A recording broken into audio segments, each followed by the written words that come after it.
Welcome, everyone. Good afternoon. Calling to order Clark County Council in council time this Wednesday, May 21st, 2025. Let's start with the roll call. Councillor Young, Here. Councillor Belcott, Present. Councillor Little, Here. Chair Marshall, Here. I believe here. he's here. He's here. There he is. Councillor Fuentes, Here. Thank you. Okay, we're going to go into public comment on agenda items only. And I believe Okay. a lot of you, Amendments to the agenda I'm first, please. sorry. Thank you. Are there any amendments to the agenda? Yes, please. I would like to remove both items under executive session 9.1 and 9.2. Great, thank you. Okay, now we'll launch into public comment and just, I believe many of you are here to testify on fireworks. I want to just give a little bit of background. Last week, the council received what is an annual update, came late this year on last year's fireworks from our fire marshal. The council has not taken any position on fireworks. We were going to come back today and discuss that and see if the council had any direction to provide staff. So there has not been a proposed ban on fireworks. I don't know what the council will want to direct the staff to do, but we welcome your comments. We're glad you're here. I just wanted to let you know where things were. If there are any proposed changes, that would come back in an ordinance and there would be public hearings on that ordinance. But there is no ordinance. There's not a proposal. You're all welcome to stay and see what the council has to say about fireworks after we hear your testimony. Okay, let's get started. David Nelson,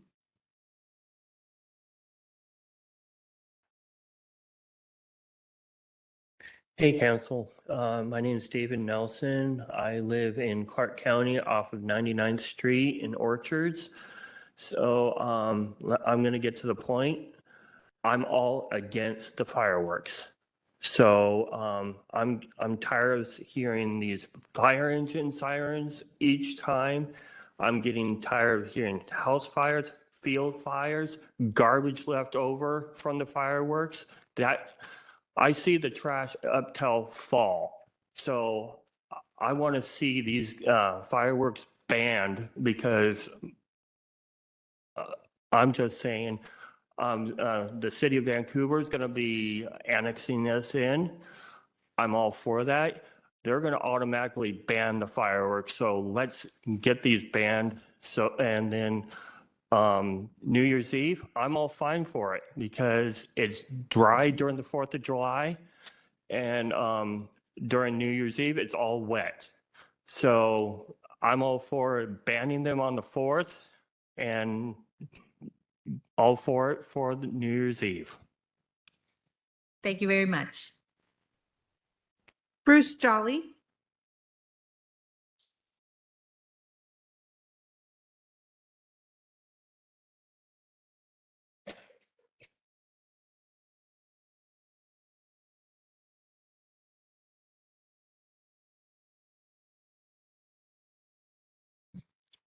Do I have to hold? No, okay. Hi, I'm Bruce Jolly. I'm here to represent fireworks sales in the county. A little bit of history about myself is that I'm well vested in our community. I was born here. My great-grandfather was the mayor of Washougal, the first mayor. My grandfather was a Clark County commissioner. I have served on numerous committees in my younger days with the county and various cities. I'm a former police officer and a volunteer fireman. I understand both sides of the coin. With that being said, I started selling fireworks through TNT Fireworks Company in 1985 to raise funds for a Cub pack. Since then, I've sold fireworks continuously for all those years. I am currently the fireworks permit holder for the largest fireworks booth in the county, the TNT Warehouse Fireworks alongside I-5 by Blackjack Fireworks. I'm here to present just some cold, hard facts to you from my side of the coin. I am a nonprofit. The proceeds that I receive from the sale of fireworks from that tent has gone to our community 100%. In the years that I've been at the big tent, I have given away more than $300,000 to our community. That includes things like I buy musical instruments for kids just starting out. I buy groceries. If I hear your power is going to be turned off, I quietly pay your power bill. I give scholarships to young people, and I just committed one for a lady that's going to law school in the fall, and to a young man who's a baseball person, and I'm helping send him somewhere. Over the years, I have given money to the veterans, to Native American funds, just on and on and on. One of the events that I did many years ago was I gave an Appaloosa stallion to the Nez Perce tribe. I've also given motorhomes that I've refurbished to veterans that were homeless. If I were to lose that source of income, I would still have my nonprofit, but I couldn't do what I do, and I couldn't impact the people that I've impacted. I do understand the other side of the coin, and we do need to come up with some way to make those people happy, but we need to continue to sell fireworks, and that's my position. I trust that you'll do what you feel is in the best interest of our county, and I have full belief that you will. And so I just wanted to thank you for your time and allowing me to speak today. And remember, there's a lot of us that are nonprofit. Not all of us get paid for what happens. Everything goes back to these people behind me that live here. And I'm also a Shriner. I belong to several fraternal groups. So thank you for your time. Thank you. Britton Cottrell.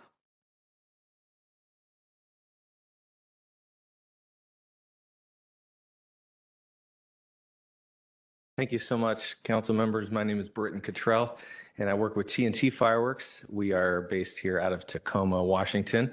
I had the privilege of speaking with some of you prior to our meeting or this last week, and just want to say thank you so much for your time. Thank you for your commitment to serving Clark County. Let me just say that as TNT Fireworks, again, we are the nation's largest distributor of consumer fireworks.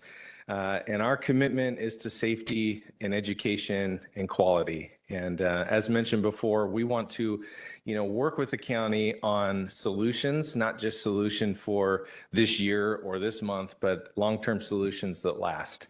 Of course, we love fireworks. And just on the eve of our America 250 next year, we believe that fireworks are going to be a way that people will celebrate. Unfortunately, an outright ban on fireworks doesn't work. Those neighbors are still going to light fireworks. We want to make sure that people are buying the fireworks that are regulated, the fireworks that you have chosen that will be the best for our communities. And so with that, let me just mention a couple of things in terms of safety and education. We've seen some incredible success in other counties, states, and municipalities all across America that have adopted safety and education plans moving forward. We believe that this is a way to educate not only elected officials, fire agencies, and law enforcement, but also the end consumer who is using fireworks, how to best use fireworks safely, but more importantly, how to dispose of spent fireworks, which often is the cause of some destruction and fires that happen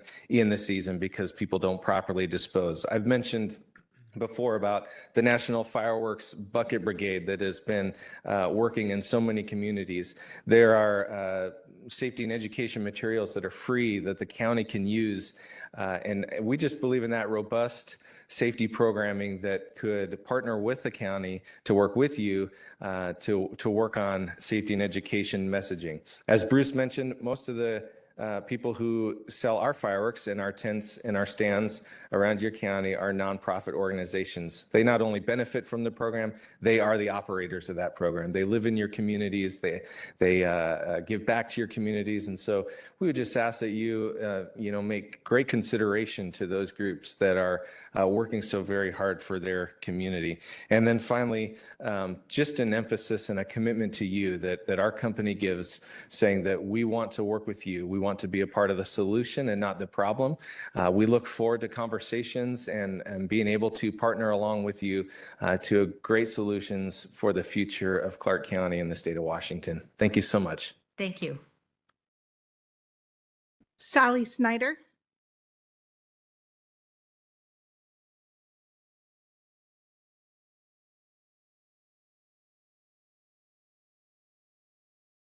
As a lifelong resident of Clark County, I have watched fireworks shows here for well over 50 years. We were known as one of the largest fireworks shows west of the Mississippi, with a barge on the Columbia River drawing tens of thousands of people to watch fireworks shoot 500 feet high and 500 feet wide. My children will never forget this family tradition of being out on our boat watching this massive display from the Columbia River.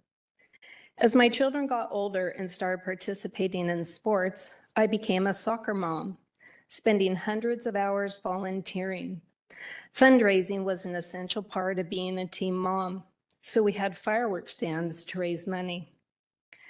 Through this process of permits and setting up massive tents, our team of 18 boys learned valuable life skills like team building, advertising, decorating, sign making, adapting to 100-degree heat, hard work, sales, and profit margins. Some of these boys learn life skills they would not otherwise be exposed to without participating in managing a fireworks stand.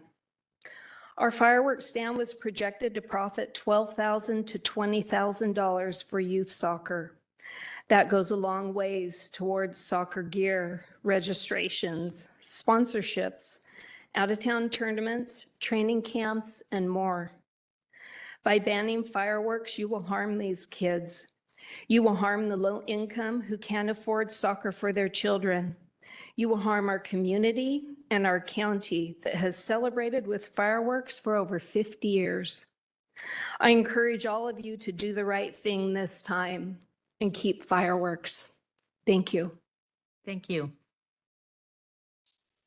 Tricia Davis.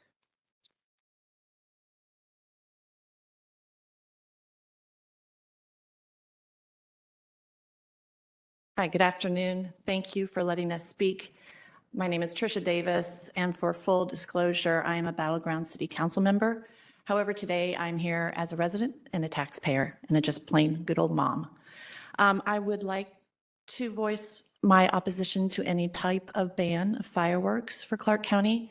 The folks before me have said it very eloquently. I appreciate the rep from TNT coming here and explaining that there is a safe way to do it. Educate people how to have safe fireworks. So thank you for letting me speak, and please do not ban fireworks. Thank you. Flo Rossmiller.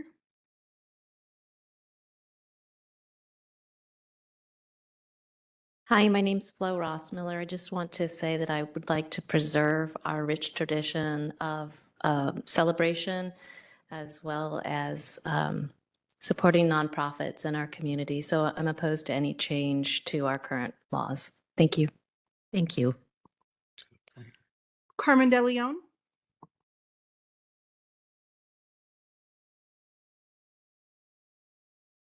Yeah, my name is Carmen De Leon. I also go by Mello De Leon, and I see there's plenty of you to talk about the fireworks. That's great. Only thing I'm going to say is, if you're worried about, and I've seen it too, that people do, I think there was one wildfire started by fireworks in like a million years. So it's not the biggest problem, but if people were actually afraid, and I'm saying stronger laws, that if you cause a fire from fireworks, really enforce it, make an example, and keep our fireworks, because it's our American identity. And it really gets me that somebody can come from a different country and come over here and want to stop our Pledge of Allegiance and our prayer and now our fireworks too. I mean, are you for our country or are you not?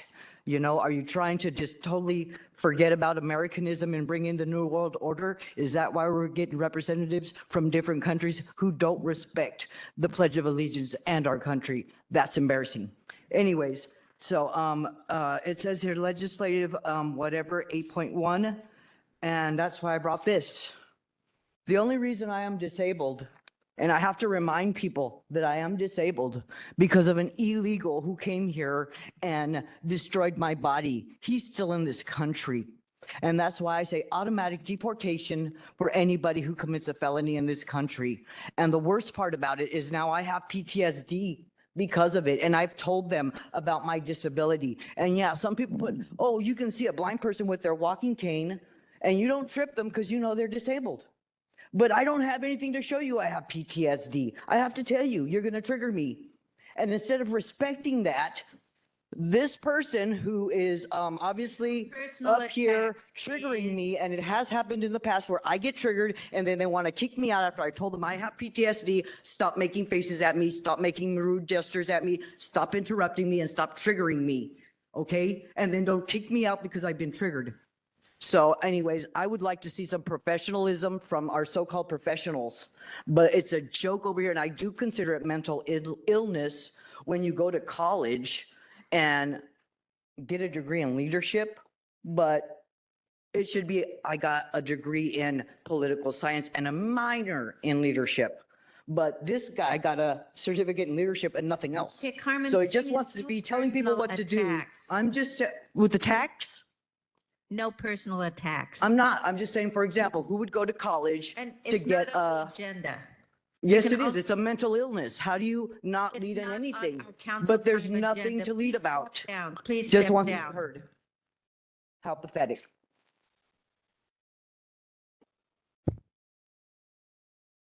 Bruce Barnes,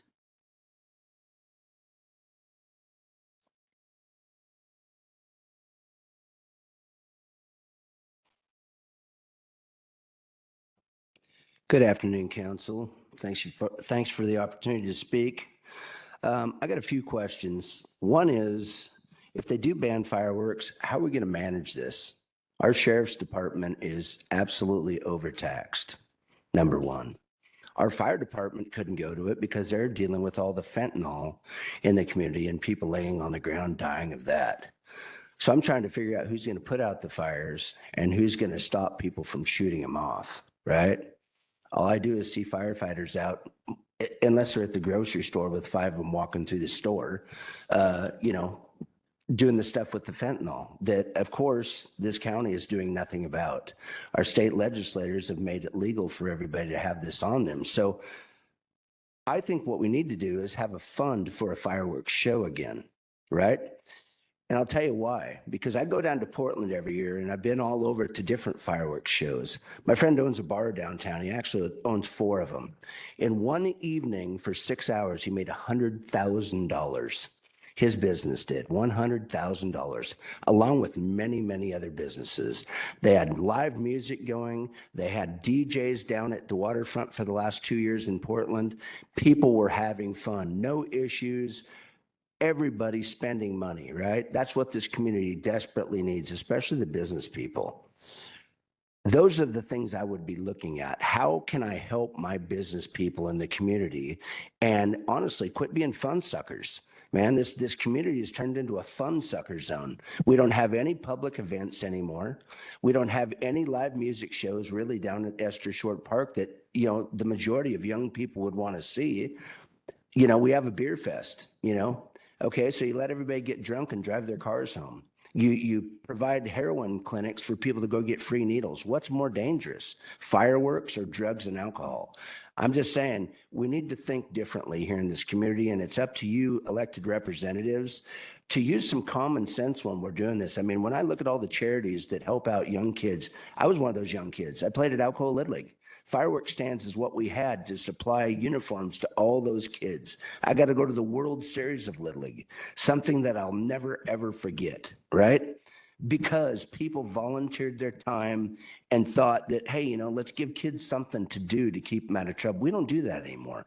You don't have any BMX parks. You don't have any motocross tracks. I mean, the next thing you're going to be wanting to do is ban Washougal motocross because that's dangerous too. Let people be the judge of what they want to do. Yeah, that's why we've got a 14th Amendment. Gives you the right to protect yourself, right? You know what I mean? So anyways, that's all I've got to say. I just want some common sense here. And common sense means If it doesn't make dollars, it doesn't make sense. We need dollars in this community. In the cleanup, we're worried about cleanup of fireworks stuff. Thank Look you. at our roads. Thank you. Good job. Deborah Taylor.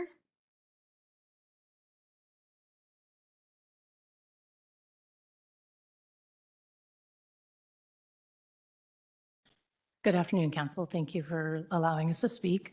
I'm just here on behalf of Fireworks. They have been a part of our family, a part of tradition, a part of barbecuing, getting together with friends and family.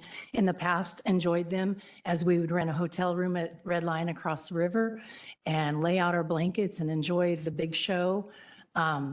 To stay away from the crowd sometimes, but also the shows that we have at home. I see that everybody's speaking about the monies that come in our community, and it is true. We need things to occupy us, to have fun. I see this room full of people that are here for the fireworks, and I would just encourage people to come to your city council meetings, City of Vancouver, this council, county, Clark County. Come to the meetings and see what is being said, what is going on. Listen to the people in your community. Listen to the agenda. You can look it up online. There's lots going on, not just fireworks. There's a lot of good going on, but there's a lot of bad. And unless you're not involved, you can sit back and just wonder what's happening or read a paper. Get involved. It doesn't take very much time. There's all kinds of ways people can involve. And I also encourage young people to be involved, to see what their lives are ahead. Maybe they'll be council members someday. Come in and, get to know people. I've met a lot of people through the community, business owners. They share their thoughts and their views of what's going on and the decisions that these councils are making. And some of them are very, very wrong and very destructive to family and to peace in our community. And I just encourage people to come get involved and save our fireworks. Thank you. Thank you.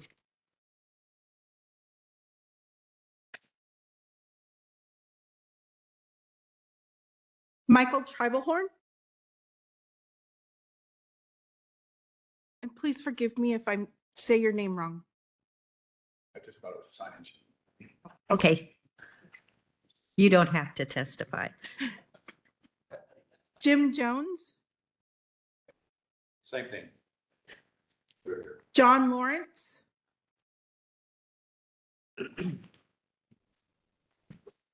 Wow. I'm the operations manager for the American Legion in Salmon Creek Post 176. And I've heard a lot already. What I have to say is there are two sides to this issue, and I have 3 minutes to express the importance of your support in fireworks sales. Nonprofit organizations do so much for this community. And the truth is, our American Legion supports 200 veteran members. We support the Boy and Girl Scouts, the PTSD groups from not only here, but Portland that comes in, and other veterans organizations. We support the Food Bank, Skyview High School, Salmon Creek Elementary, Hudson Bay High School, and many others who also use our building. Our fireworks stand raises more than $20,000 to support these organizations and allow us to give them the use of our facilities at no charge. The loss of that income would either put a stop to those donations or force us to charge for the building, causing a loss to the people we serve. I have names on here of the veterans that come in and ask for help, for electricity help, for car help, for rent help. They're struggling. Veterans are struggling. And if we don't have this, it's a major part of what we use to give back to the community. They won't have help. Voting to remove fundraising event will literally destroy the ability to serve. And while it should never be about city revenue, there will be a loss to the city because we paid almost $3,000 last year in taxes. Multiply that by all the other organizations that are out there. Banning fireworks will not stop fireworks in the city. That is a proven fact where they're already banned. People will continue to buy fireworks from places where they are legal, and they will continue to set them off. Americans want to celebrate their freedoms and will continue to do so. Banning fireworks only hinders, it does not stop the problems. In fact, those who abuse them will not stop using them just because somebody said so.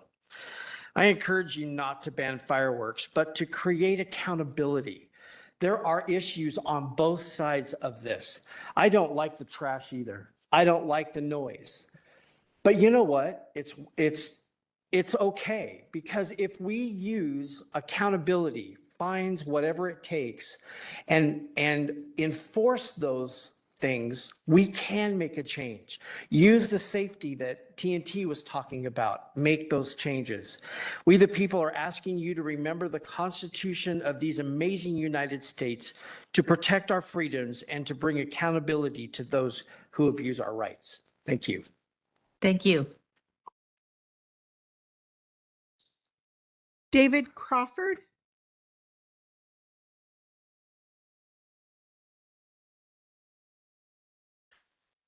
Thank you. I first want to thank each of you for the opportunity to stand here and speak before the council and the others at this hearing. I don't generally speak well off the cuff, so I've prepared a few thoughts to share. Whether you're on the board of county councilors, a veteran, or a first responder, I know of no greater honor than serving the needs and protecting the rights of the citizens of our county, our state, and our nation. There are many freedoms we enjoy as citizens of this country: freedom to drive our cars and travel where we wish, freedom to bear arms, freedom to assemble, freedom and the freedom of speech, to name a few. One of the longstanding freedoms we've enjoyed in this country since its inception is the freedom to celebrate our nation's independence, and in doing so, all of those freedoms this represents. The use of fireworks in that celebration is and always has been a big part of that. While I share the frustrations, inconveniences, noise pollution, and safety concerns that some have, especially now that I'm older, I believe the benefits far outweigh those various concerns. Any future consideration to eliminate the use of fireworks in celebrating our independence would be to tread on the very essence of many of the freedoms we enjoy. But beyond that, the sale of fireworks by many nonprofit organizations in this county and others have benefited generations of young Americans and many others in so many ways. I've been volunteering with children and youth in Clark County for over 30 years, and in doing so, I've had the opportunity to assist many of our youth attend summer youth camps that would otherwise have been unable to afford it through the use of the fireworks sales. So removing the longstanding tradition to celebrate our independence with fireworks by responsible citizenry now or in the future is more than a blow to our freedom. It's a broad message that those nonprofit organizations, coaches, and volunteers supporting generations of Clark County citizens are unworthy of our longstanding support. I would implore our elected leadership to focus any Independence Day celebration concerns and solutions on the responsible use of fireworks, education, and enforcement of the minority of violators rather than punitive action affecting all our citizens. Thank you again for your service to all our citizens here in Clark County. Thank you. Larry Larimer. Again, I'm so sorry if I. Okay.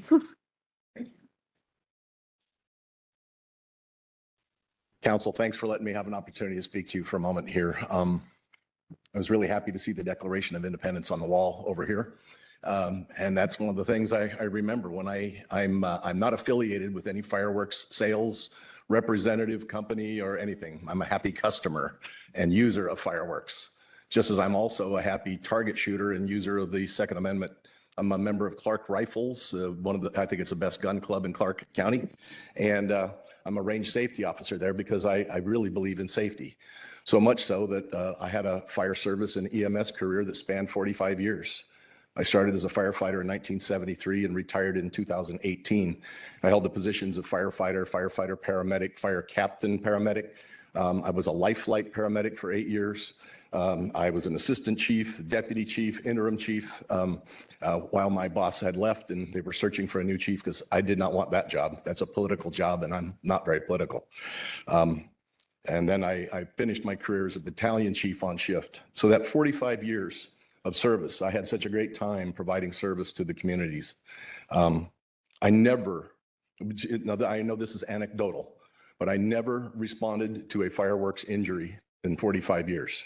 I never responded to a significant fire from fireworks in 45 years. I know they exist. I know it's happened.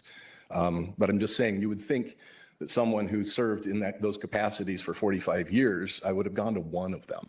At any rate, so I continue to enjoy and hope to continue to enjoy fireworks. Looking through the data, both from the City of Vancouver providing information about fireworks, all sorts of fires actually, but fireworks, I looked at that data, as well as the state data on fireworks, fires, and injuries. And if you just go through the data without trying to reread the numbers to you, you can see that the injuries and fire incidents are decreasing. I believe that's because of education, and I think we need more education. I've been to a ton of very serious injuries from skateboards, and yet we're not looking to look at a ban on skateboards. They're very dangerous.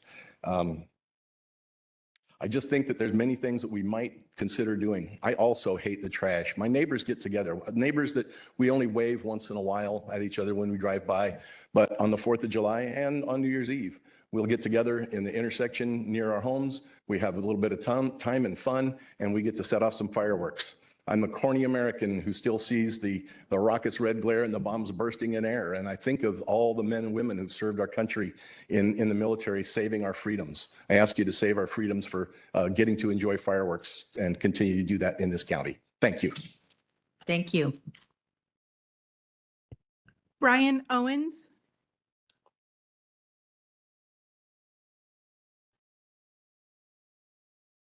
Good afternoon. First of all, I want to thank you for what you guys are doing. I'm sure it's a thankless job many times, and our system, excuse me, the system doesn't work if people don't raise their hands. So appreciate you, what you're doing. I just have a couple of thoughts, and I'll skip over some because people have made that point much better than I could, particularly around traditions and what fireworks mean to the 4th of July. But I did kind of wonder if I was sitting up there, what I maybe would think through. And I think I would wonder how many people are there on each side? You know, there's people that don't like them, and that's their right, and that's great. I'm pro fireworks. I do like them. But how do you know the mix, right? And I'm guessing you hear from people that don't like them more. It might not be true, but it's kind of human nature. You know, I'm much more willing to call DoorDash when I get a bad delivery than I am to pick them up, and say, great job, thank you. So I think the free market kind of tells us people want fireworks. Tens of thousands of people are going through these stands every year because they want fireworks.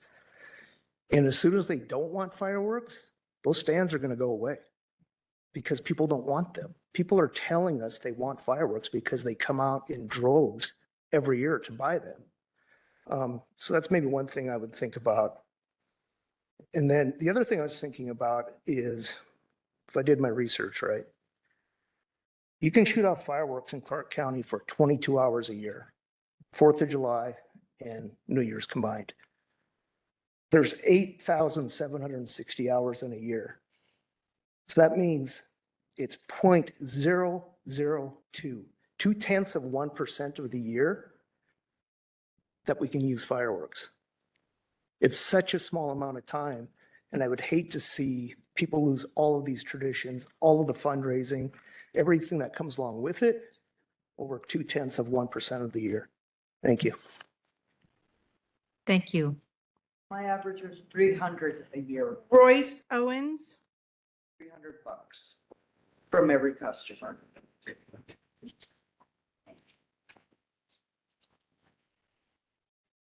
Good afternoon, Council. My name is Royce Owens, and I'm against the fireworks ban. because fireworks has supplied me, my friends, and hundreds of other young people summer employment. It's provided me with skills and marketing, sales, all that, and they're very valuable skills. I can put working at a fireworks stand down on an application, and it's a great opportunity for people my age, and I think it would be really unfortunate for that opportunity to cease it to exist. Thank you for your time. Thank you, ma'am. Thank you. Jean Marlowe.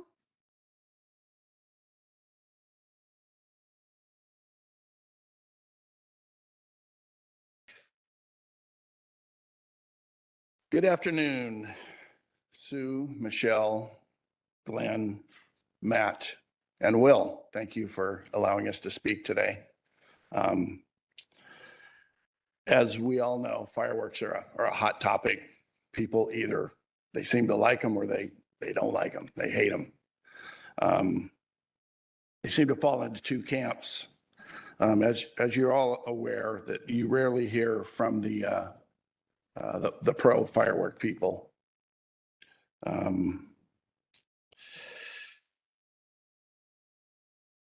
You hear from the people that don't use them and don't approve of the rights of others to use them. I ask that you keep an open mind today, as you will hear from many civic groups, as well as very knowledgeable industry leaders. By the end of today, you should know more about fireworks than you ever wanted to. Feel free to question the professionals so that you can make an informed decision. You will hear today that funds from fireworks stands provide many benefits to the kids and organizations in Clark County.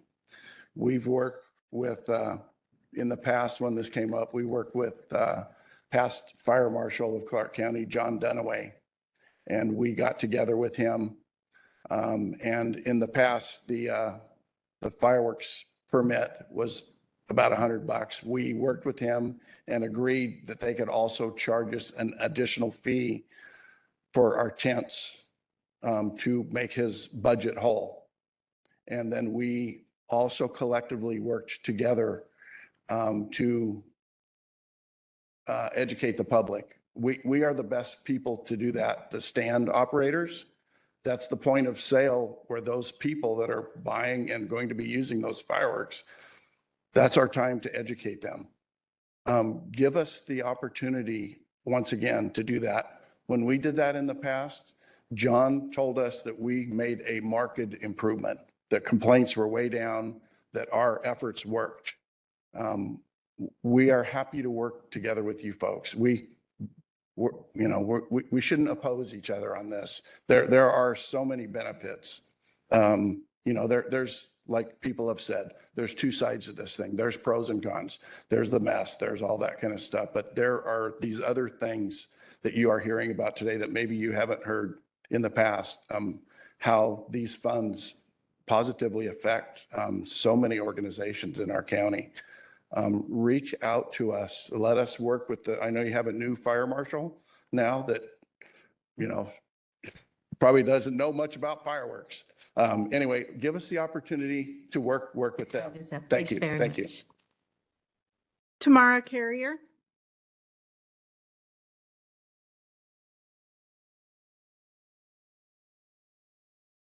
Hi, my name is Tamara. I came here to support the fireworks.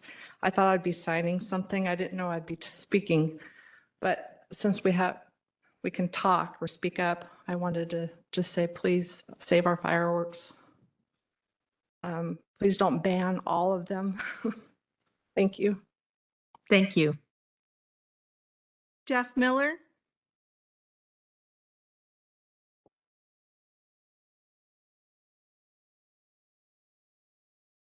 Hi.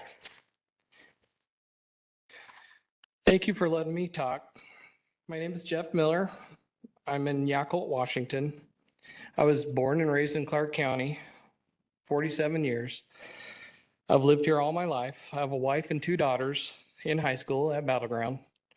I'm a small business owner as well in Clark County, Salmon Creek to be exact.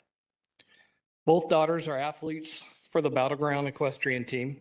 Now, it's kind of funny because we have horses, and a lot of people with horses are kind of a naysay on fireworks, but we don't have a problem with them whatsoever. Our animals are trained to listen to the booms and stuff.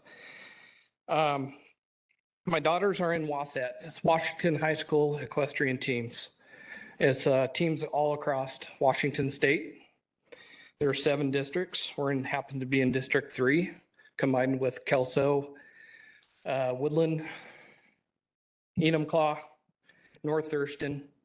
And we use a lot of the monies that we raise for our nonprofit for the teams and kids.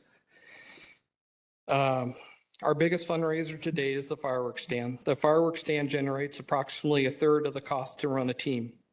Last year, our equestrian team costs were $30,000 to $35,000 to operate. This does not include any personal costs incurred. All or most of the $30,000 expenses go back into Clark County. Example of our team spent roughly $5,000 this year to the Clark County Fairgrounds to practice. And a lot of those high schools in Clark County, Ridgefield, Hawkinson, Camas, Battleground, Woodland, La Center, and Washougal, use the fairgrounds, and we have to pay for those expenses.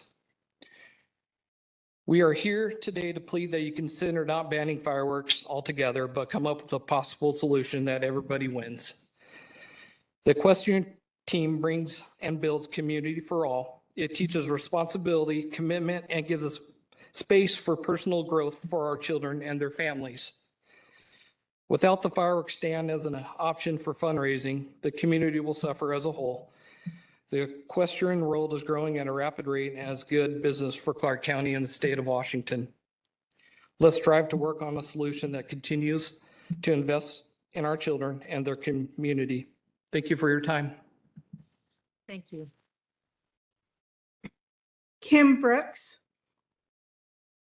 Pass. Eric Walway.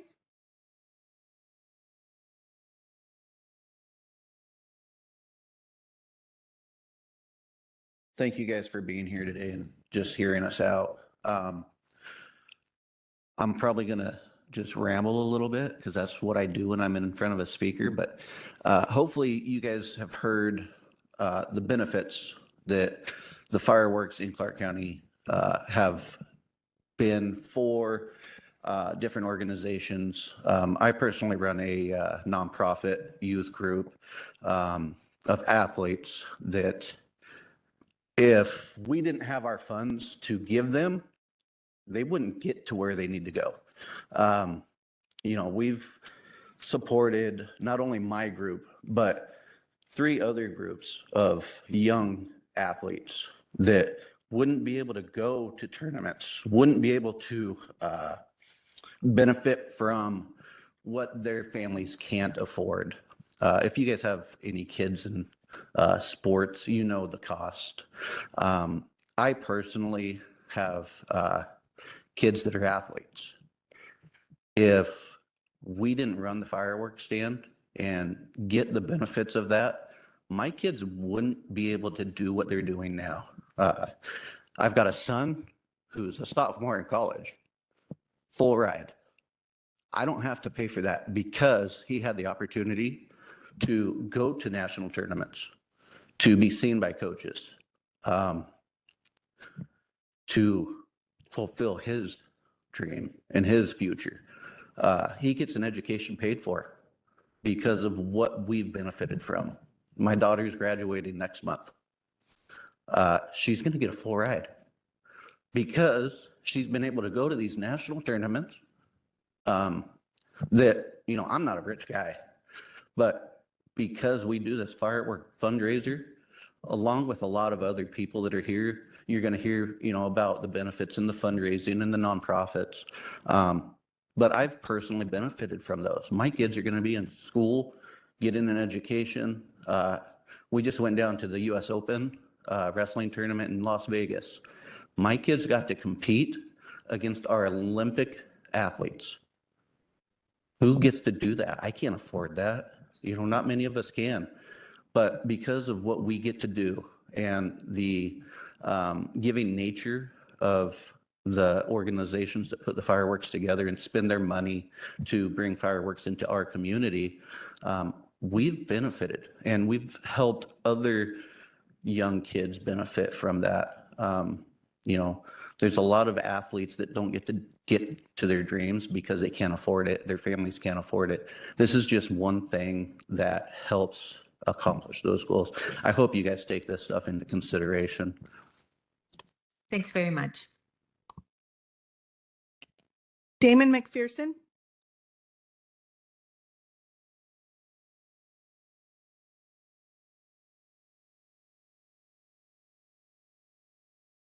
Hello there. Thank you for having me. Again, my name is Damon McPherson. I was born in Portland, Oregon at the age of 29. God called me out of the world and to live a life that was righteous. And I knew I had to come to a place that was far enough away from where I was in trouble, but close enough where I could still see my family. I moved to Vancouver, Washington. I was thinking it was going to be temporary, just long enough to get my life together and go back. And now, 30 years later, I've been embedded into this community. I have a nonprofit organization called Ascale International Mat Club. We serve at-risk youth because all our kids are at risk. And our mission is to teach today's youth valuable life skills to the basic fundamentals of wrestling. Me and my wife also planted a church here 7 years ago.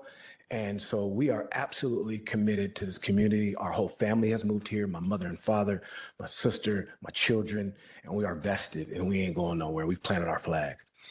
I say that because what we do at Ascale International Mat Club is changing lives. I've watched it happen from a first generation of kids that are now in college, military, doing amazing things, and now have come back and are helping me run the program.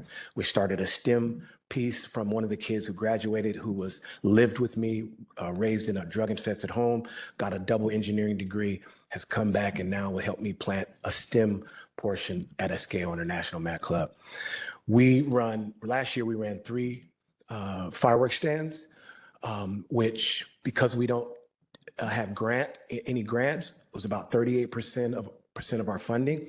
This year, we were in line to receive a couple grants, but because of the fires that took place, those foundations shifted their focus, and a lot of that money was not available anymore.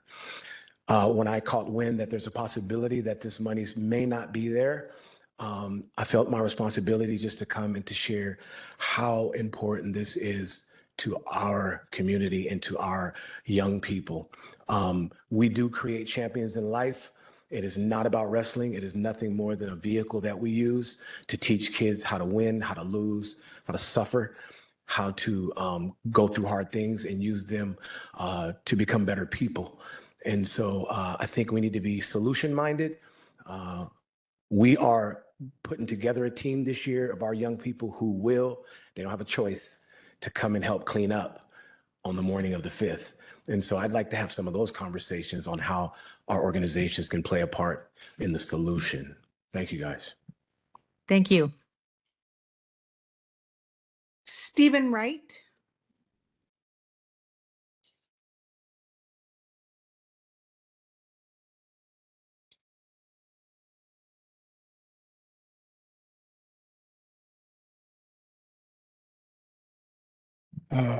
My name is Stephen Wright, and I just wanted to say on a purely personal note that family gatherings for the 4th of July to play games, eat barbecue, and blow up fireworks is some of my fondest memories, and it's something that I hope we can preserve for future generations. I'm glad to hear that there isn't currently a motion to ban these fireworks, and I hope we stay that way. Thank you. Thank you. Ron Fryer.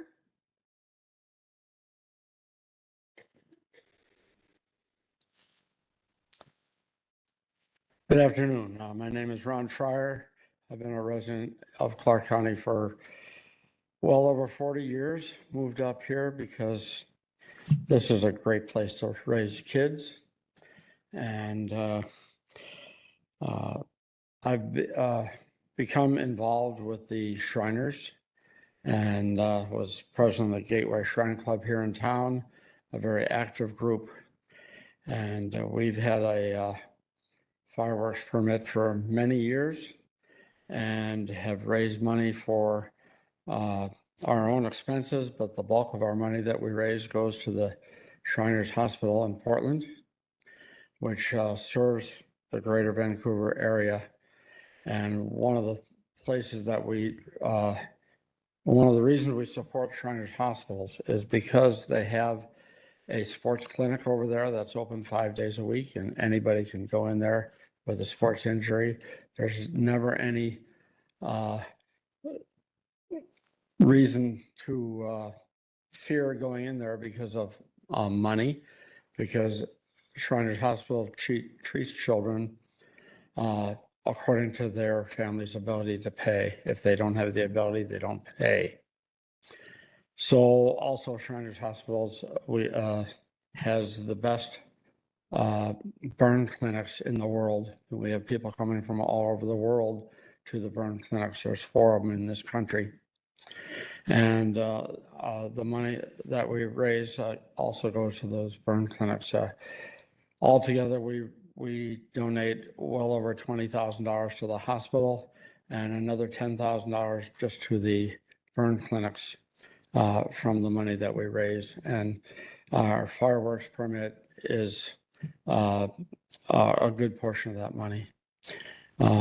There is a difference in fireworks, and because there's legal fireworks available right now, they're typically safer than illegal fireworks.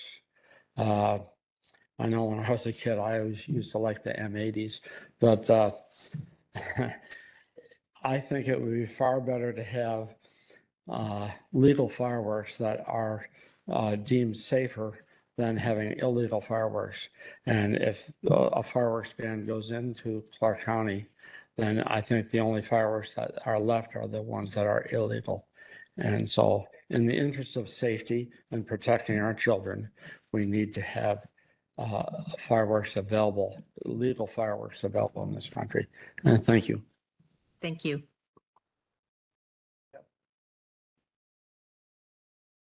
Cliff Taylor. Good afternoon, ladies and gentlemen, and council members. I myself am a veteran, a Shriner, and been around fireworks ever since I was a little kid. Like other people have said, family tradition to get together around the community and enjoy those. We also want to see that everybody is safe for that. Being also a member of the Shriners and everything, we've raised that money to help the children at the hospital. And if we lose a venue to be able to raise money for those children, that's multiplied by thousands with the people just behind us that do the same type of thing. So I appreciate the time and thank you. Thank you.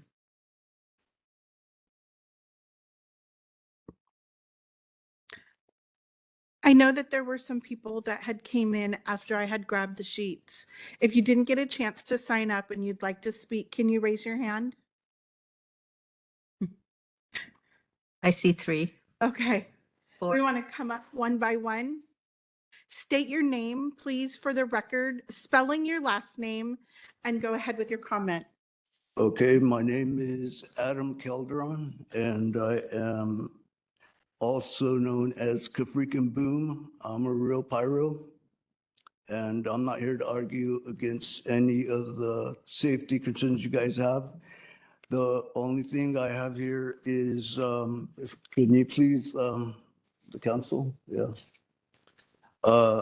There are concerns when you guys try to block fireworks altogether.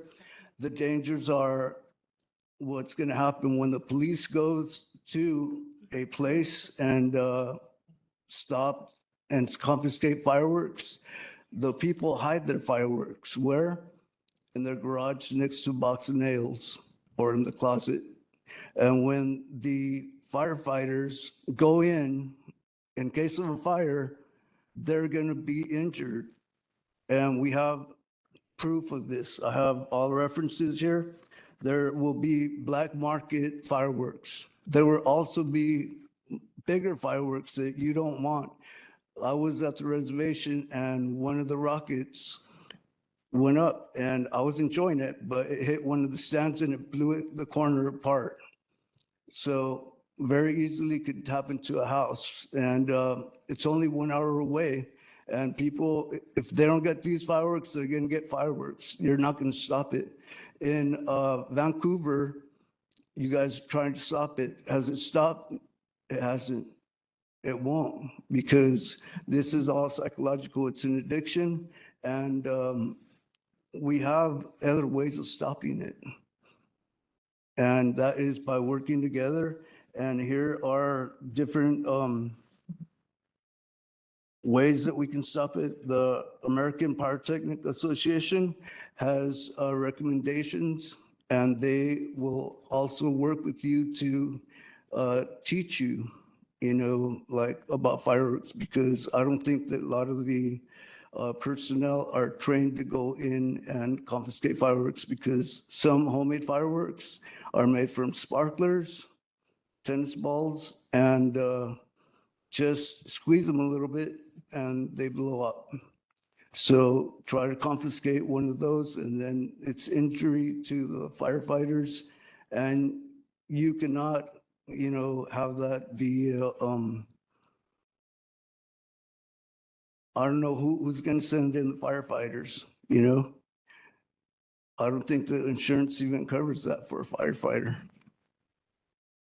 And if you guys want more information, I am a senior member of pyrotalk.com and also the APA. And I have here that we have been going down in our injuries and our fires. Your time is up, It's a big- but if you could leave your contact information, so if we would like, we can follow up. Yes, and any questions? Thank you. Mhm. And any information can be left in the back basket on the back table. Thank you. Thank you for listening to me. I'm JD Heisey, representing Battleground Foursquare Church. We've had a fireworks stand in downtown Battleground for the last 17 years. And it has allowed us to meet our mission. Our mission is to love others. And we have been very active in serving others, both in Guatemala, Burundi, Mexico, and also a lot of the local nonprofits. We're very active with Camp Hope, which you're probably very aware of. Active with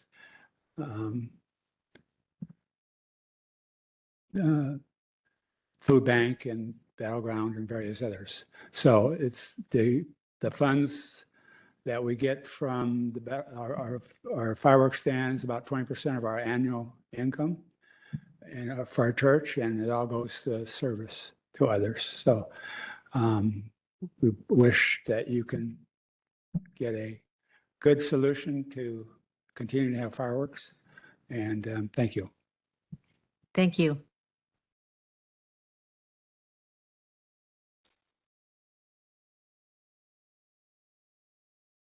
Hi, thank you for your time. My name is Jack Watkins.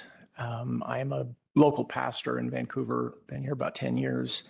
I speak very much in favor of fireworks. And through this last decade, we have sent teams all over the world and sponsored various orphanages, Cambodia and Guatemala. And that this is a major part of our funds every year to help sponsor these orphans.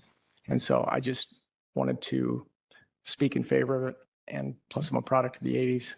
I love the memories of barbecue and fireworks. That's it. Thank you. Thank you.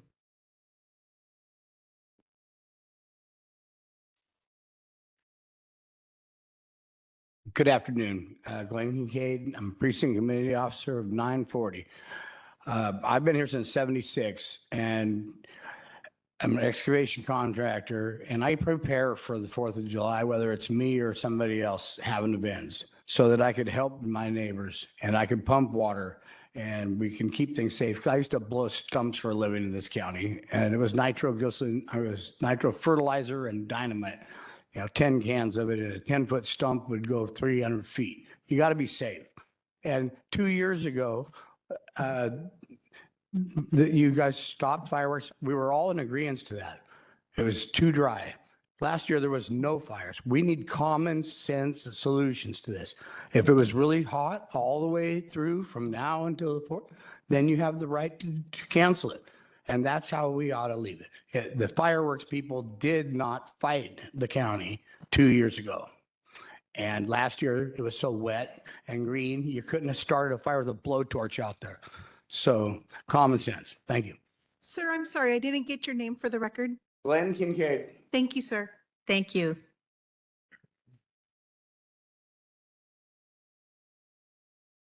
This doesn't go much taller, but I'll stay here. Also, I didn't know if they'd let me in because I'm wearing shorts, but I'm here. So I came here a year and a half ago. I live in Battleground. I run a tent up there with the tall guy who's in a suit. He's tall and we have the same bald spot, but he's not my dad. Anyways, I'm here to talk about fireworks. Sorry. When I'm nervous, I make jokes. So our fireworks tent is a really, really big staple of the community, as is other tents here. I just wanted to talk about a few of the good things that come out of it, because I think all of us agree that building our community and supporting our community is a good thing. So funds from the tent that we have, we're a nonprofit, goes to youth camps, Camp Hope specifically. JD is actually one of the owners of that camp. And so kids going to camp and going to summer camps, like a lot of funds go to that. Also, one of my friends who runs another tent, they have the girls basketball team runs that tent to, support their teams, things like that. But also on a bigger grand scale level, a lot of those funds go to mission trips for us. So in a month, I'm going to Mexico to build a house for a family that has nothing, and funds go to that. We also have kids in Guatemala that we support, a village, Food for the Hungry, and we also go to Africa to also help youth communities over there. So it does a lot of good. The tent means a lot to the community, and I know I remember when I grew up, we couldn't afford fireworks, but God bless America, my neighbors could, and we lived next to a cul-de-sac. So I got to feel like I was a part of something. And I know a lot of people, when they're around fireworks, is like, you don't even have to know anybody. You can just scoot in and get a hot dog and you feel welcome. So I know that there's certain things like trash that, might be frowned upon, and that's true. And I don't think any of us like trash, but I do think that the benefits far outweigh the costs of having fireworks stands and being able to celebrate that way. And yeah, so if we want to make sure that kids and other people can continue to feel like they're part of something, I just make sure you think about that before any sort of a decision. So thank you. Did I say my name? No, Jesse Newman, like new man, pretty simple. Yeah, thank you. Thank you. And jokes are always welcome. So thanks for that.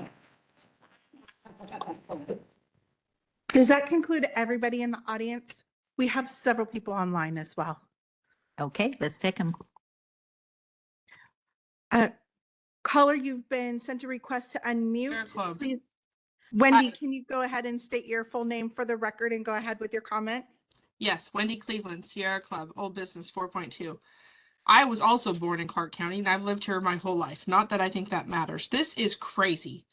Fireworks are one of the many things that the county simply doesn't have the resources to cover. You can say there's no fires started by them. Ask Julie Olson, see if her garage just repaired itself. Our fire department is stretched on a good day. A few years back, the inept county council chair, Eileen Clearing, waited until the last day to prohibit the use of fireworks after they'd already all been purchased. It had been a run of over 100-degree days. At my request, the old fire marshal himself came to my neighborhood, drove around, didn't issue a citation, even though it had been deemed illegal. And then there was a call as a commercial building in Battleground was on fire. Several 150-foot tall fir trees were in flames. And when I called the fire department, they said there was nothing they could do. There were no more engines that could come and hope for the best. We need to be working with the city of Vancouver, who already has a common sense ban on them. The city fire marshal has already recommended a ban to the county. The veterans who fought for the freedom that we're celebrating are being tortured by the explosions. And do you remember the Livingston Mountain fire? We didn't have enough with all the counties around us coming to help with that. I request that you consider a safe and sane only law to make the steps to work with the city of Vancouver. And the county allowing the sale of fireworks is putting undue stress on the resources of the county's largest city. 3,000 people signed my petition to revert back to safe and sane last time. With no campaign, no funds, people came from everywhere to sign this petition. I may be a lone voice here today, but I'm certainly not a lone voice on this matter. There are other ways to celebrate without causing damage. People gather on Memorial Day, on Labor Day, they have barbecues, they don't have to blow things up. It's time to stop a mitigated drain on our resources. I want any council member to come to my neighborhood this year. You can call the fire marshal yourself from my neighborhood with all of the illegal fireworks that are being covered up by the legal ones. And when the trees are catching on fire, maybe you can grab hoses and help, because there's not enough firefighters to cover it. You have every sane reason to stop this. People having fun is not a valid reason to allow it to go. So stop the aerial fireworks. Put a safe and sane only ban on. That's once you've done that, and you ban legal fireworks that are aerial, the illegal ones will be easier to catch by local law enforcement, which is something that they're all struggling with now already. Thanks for your consideration on this very important matter. Thank you. Dewana, you've been sent a request to unmute. Please state your full name for the record, including your last name, and go ahead with your comment. Name is Katan. Thank you for allowing me the time to speak. I've also prepared, just because I do also talk a lot if I don't have anything prepared. I want to also speak on the fireworks, so 4.2, and I'm here to request a ban or some version of very limited fireworks for this year, or not this year, but for future years. I've lived in unincorporated Clark County since 2013, and I had a baby very shortly thereafter. And so while I understand that people love to have fireworks and enjoy them, I have had many, many years of being cooped up with a baby or little kids inside of a house, inside of a room, most of that time without air conditioning, trying to get the kids to sleep, because while there are parameters on when fireworks are allowed, they are often not followed. And so it is very difficult to lead a normal life if you aren't partaking in that fun, when we don't actually have, we're not following those rules that are already set up. So that is my first concern. The second concern is that in addition to the noise concerns, we do worry every year about a spark or something setting the house on fire or setting the brush on fire. And so my husband and I do often stay up, and even if the kids are asleep, we stay up to make sure that nothing happens in the house. We do prepare hoses, and we are prepared just in case something happens. We have a deck that's covered with vegetation, and we do worry that it is going to start our house on fire. That said, we do often also find debris in our yard or hitting our cars.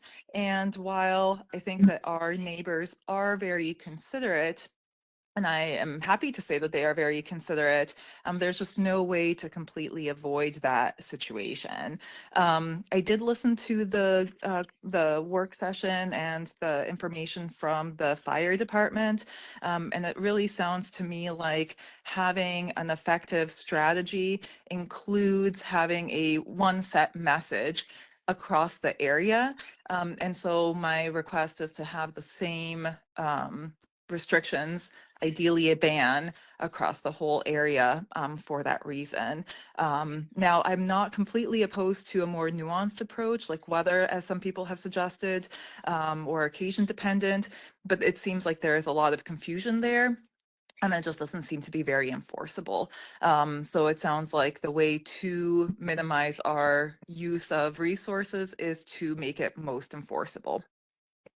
Thank you for your time. Thank you.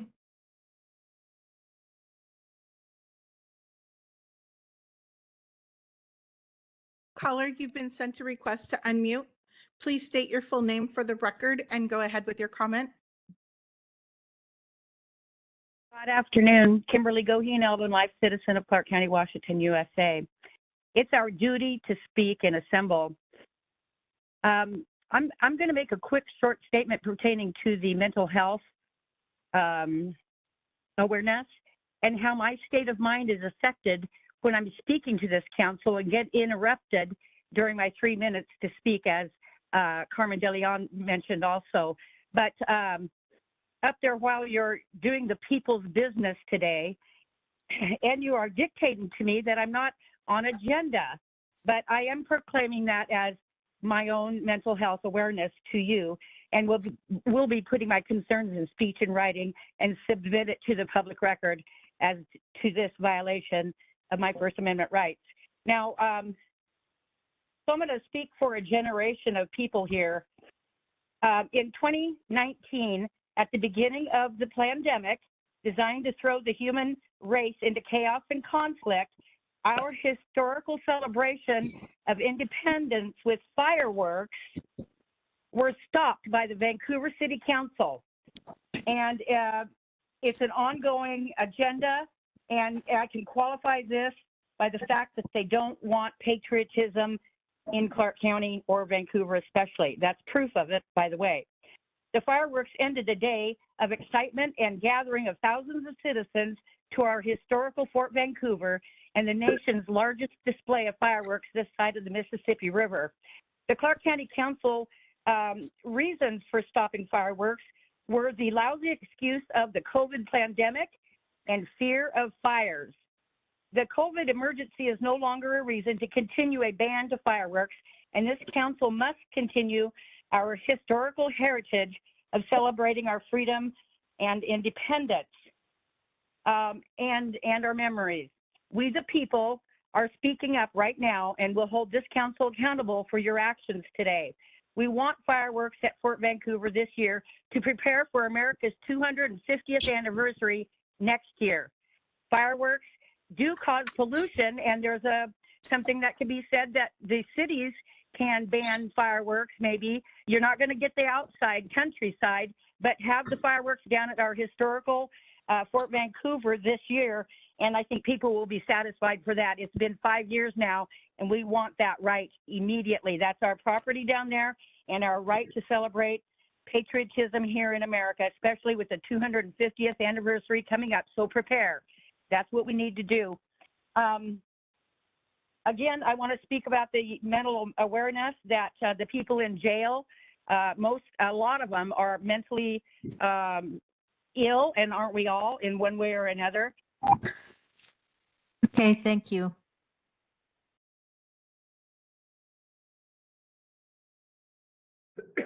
Caller, you've been sent a request to unmute. Please state your name for the record and go ahead with your comment.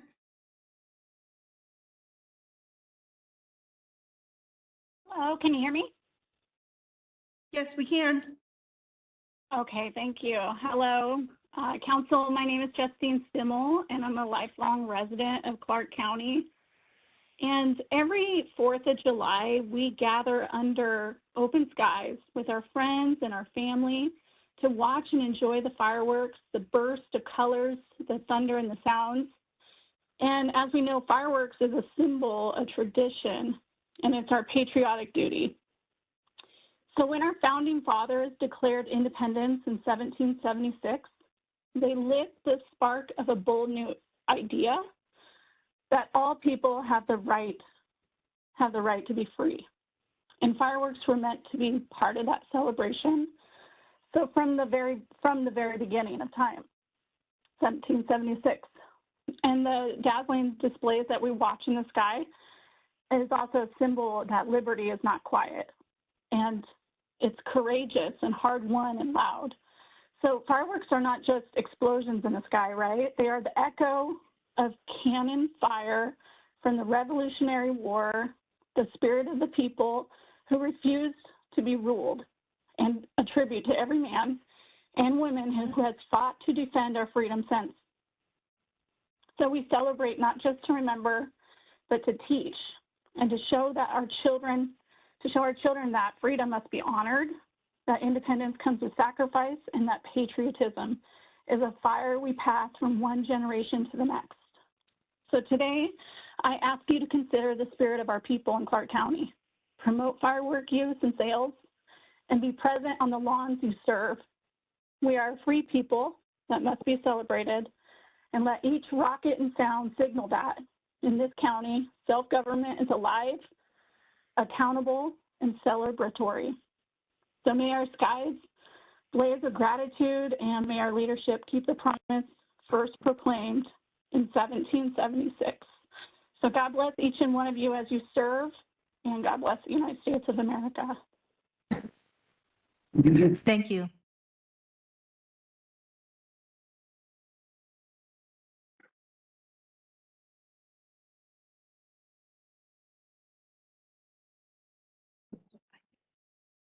Caller, you've been sent a request to unmute. Please go ahead and unmute yourself at this time. State your name for the record and go ahead with your comment. Tina Renee Miller. Can you hear me? Tina Renee Miller. Can you state your name for the record? We can hear you.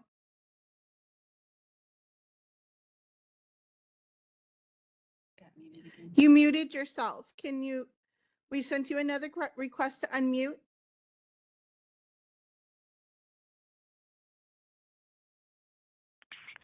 Tina Renee Miller. Can you hear me? Yes, go ahead.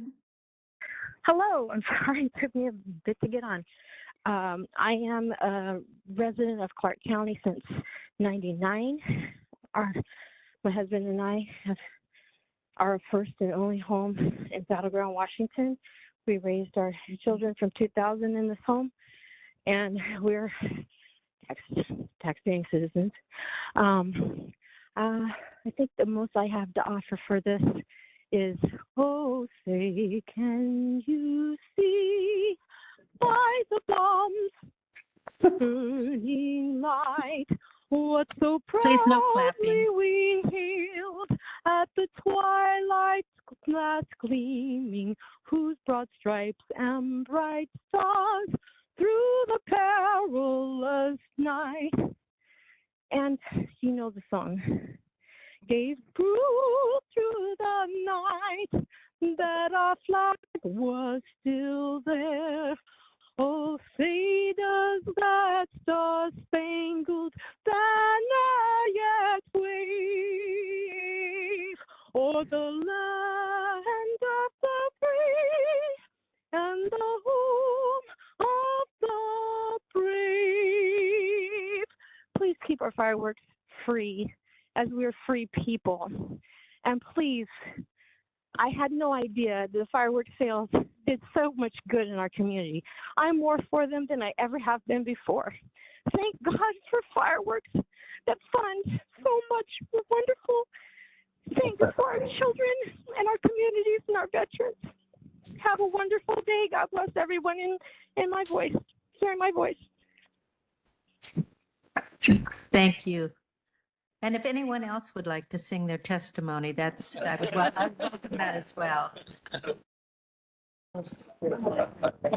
Monica Zazueta Tabor, you have been unmuted, or you sent a request to unmute. Go ahead with your comment. Yes, thank you so much. Hi, my name is Monica Zazueta Tabor. I am here to advocate for safe and sane fireworks. Fireworks are not good for the environment, to create them and for cleanup. They cause fires, they cause air pollution, and the noise for family pets is very stressful. While I admire community helping others, we need to find new ways to create revenue that doesn't harm humans, animals, and the environment. Not everyone celebrates the theft of land from the original caretakers of Turtle Island. Independence Day symbolizes freedom and national pride, but it also highlights the complex legacy of colonization in America. For many Indigenous peoples, July 4th represents not just liberation, but the beginning of displacement and so much horrific suffering. Acknowledging this history invites us to reflect on our shared past as we seek ways to celebrate that honor all voices and experiences. We cannot continue thinking bullying was/is okay to create the United States of America. I ask you this: how would you feel if your land was taken from you, your culture was marginalized, and you were treated as an outsider in your own home, all while being told, this is our country? And that is my testimony. Thank you so very much. Thank you. James, you've been sent a request to unmute. Please go ahead and state your full name for the record, spelling your last name, and go ahead with your comment. Thank you, counselors. My name is James Clark, C-L-A-R-K. I grew up in Kelso, Washington, where fireworks were a big part of celebrating the 4th of July. As a kid, we were allowed to set them off for a whole week leading up to the holiday. My parents and other adults made a point of teaching us how to use them responsibly from a young age. Later, as a young man, I carried those lessons with me and enjoyed fireworks with friends in a safe, respectful way. Those moments taught me a lot, not just about safety, but about community and shared experience. Over my 54 years, though, the real value of fireworks has been about what happens around them, the gatherings, whether public shows or backyard fireworks. Fireworks have always brought people together, friends, family, neighbors, and whole communities in ways that other holidays just don't. Some of my favorite memories were made at those kinds of events. One that stands out is an annual private display put on by a close friend of mine, an engineer in his rural property in Clark County. He's hosted it for years. It's not just fireworks, it's a full evening, a big barbecue picnic where everyone brings a dish, kids lighting sparklers and small fireworks before the main event, and finally, a beautifully choreographed fireworks show set to music. Honestly, sometimes it rivals the old displays at the fort. Around 100 people come each year, and it's done for the joy of it. No tickets, no cost, just good food, good company, and shared tradition. My own kids are grown now, but they have the same memories, and I hope one day my grandchildren will too. I don't light fireworks myself much anymore, but I always show up to be part of the gathering. These days, it's the camaraderie and connection that I value most, but I still believe in preserving this tradition for the next generation and for the moments it creates along the way. I've also noticed a trend in neighboring communities where outright bans on fireworks have often backfired. Instead of reducing use, they seem to spark a rebellion. People end up setting off more fireworks, not fewer. This puts law enforcement in a tough position, pitting them against otherwise law-abiding citizens and stretching public resources thin. This issue isn't a lack of respect, but a lack of common sense in how these bans are enforced. As Glenn Kincaid rightly pointed out, people are more than willing to comply when conditions are truly dangerous, like in a dry year. That's common sense, but blanket restrictions, especially when they don't align with actual risk, often feel arbitrary and provoke defiance rather than cooperation. Ultimately, I believe that reasonable guidelines and responsible community engagement, we can continue this tradition safely without losing the meaningful connection that helps create. Thank you. Thank you.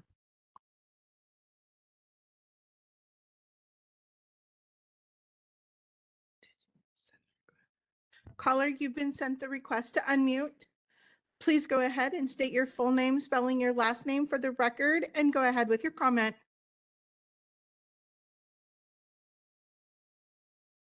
Yeah, my name is Rob Anderson. Can you hear me okay?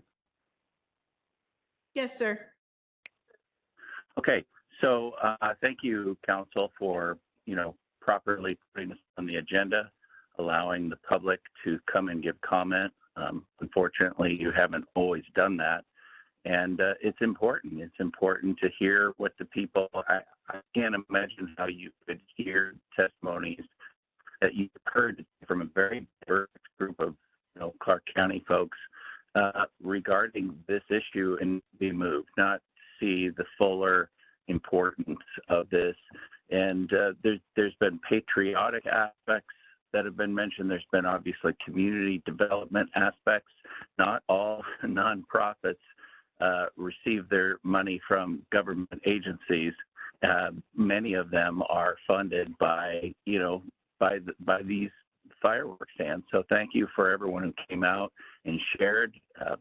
I wasn't going to say anything. I appreciate everyone. I don't think I can really add anything besides I was really disappointed and just want to, I hope that Sue Marshall apologizes to the woman that sang. I think that was a beautiful expression of First Amendment rights. And I think it was unfortunate to hear you it sounded like you tried to shut her down and then also kind of mocked her at the end by your comments. So I would hope that the council would be a little more humble and appreciate, all the different perspectives that are being represented here. And again, thank you for making sure this is on the agenda, that the public has an opportunity to share and give input. I hope that you consider it as you are supposed to, according to, Open Public Meeting Acts. This is an important aspect. So thank you so much. And thank you for everyone coming out today. Thank you. That concludes public comment. Okay, great. Well, thank you all for coming in. Thank you for your comments. I want to thank you also for your volunteer efforts, the work that you do in the community. It's significant. It's appreciated. I don't know if anyone else on the council would like to make a comment at this moment. Sure. Go ahead. Yeah, I'd just like to add to that. I really appreciate you all taking time out of the middle of the day to express your thoughts, whichever side you're on this. And just so you're aware, last week we did hear a little bit of information about the current county rules. They're fairly restrictive already, and there is an ability of the council to make last-minute decisions based on weather-dependent decisions, weather-dependent conditions in the community. And I feel like that's sufficient. I do support fireworks. I support the American family traditions that are around those. I really support the nonprofits that sell the fireworks, that use the money to raise money for their important missions. And I don't support a ban. I'd urge us to, even if there are tweaks to the last minute changes on weather conditions, I would urge us to postpone that till next year. I just think there's so many public safety priorities that we have to pay attention to at this council, like funding the sheriff's office, funding the court system, funding a new jail. These are huge priorities for our community. We need us all to stay together on this. So I would urge that we focus our priorities on that. But thank you. Go ahead, Councilor Belcott. Thank you for everyone coming out. I had no idea exactly how many nonprofits were involved and all the things that you all do to fundraise. I grew up in Clark County. I actually benefited off of some fireworks. I was a child of a single mom, and it was very hard for us to pay for soccer because there was 3 of us. So I personally benefited. I know how this whole thing works, specifically related to sports, but it's really great to hear about the Shriners and the churches, and that you all do so much wonderful work. And I will caution to one of the callers who talked about some of the veterans related to fireworks. I'm a 25-year veteran. I served in the military, and I know out in the audience, some of the people who are fundraising are veterans themselves. And I know that from some of the other tents, they offer, in some instances, military discounts. So thank you for that. My family appreciates that. I definitely support fireworks. I always have. I've talked about that over the years. I also support safety. I really appreciate the time that TNT educated me personally on was the bucket brigade. That was such a cool idea. And I think it would be great to push something like that throughout the school districts in this area. And also working with our new fire chief, Donna Goddard, I think it would be great to post that on the county website so that we can put danger aside and focus on the fun and the safety of 4th of July. So thank you, everybody. I appreciate your time. Okay, Sure. go ahead. Just question, are we skipping? No, the we're not. I just minutes on thought the if, agenda? if someone had an immediate comment, we are going to deliberate on Yes. this. So if you want to save your comments till I will do later, that would be Because just that'll be just fine. very quickly. So that will conclude public comment. And we'll move on to old business, which would start with 4.1 minutes of May 14th, 2025. Are there any corrections or changes? Hearing none, I'll entertain a motion to approve. I'll approve the minutes of May 14th, 2025. You're making a motion to approve? Motion to approve. Is there a second? Second. Moved and seconded. Thank you. All in favor, say aye. Aye. Aye. Motion carries. Okay, 4.2, fireworks. Who would like to start off? Glenn would Sure. like to. Bear with me because I have a few comments. So first of all, I would like to thank everybody for coming here. I enjoyed the vocal during public comment. So I appreciate Let your, me just say, I enjoyed that vocal Yes, very and much too. for the And there was record- no yes. sarcasm. It was, I appreciated it. Yep, exactly. So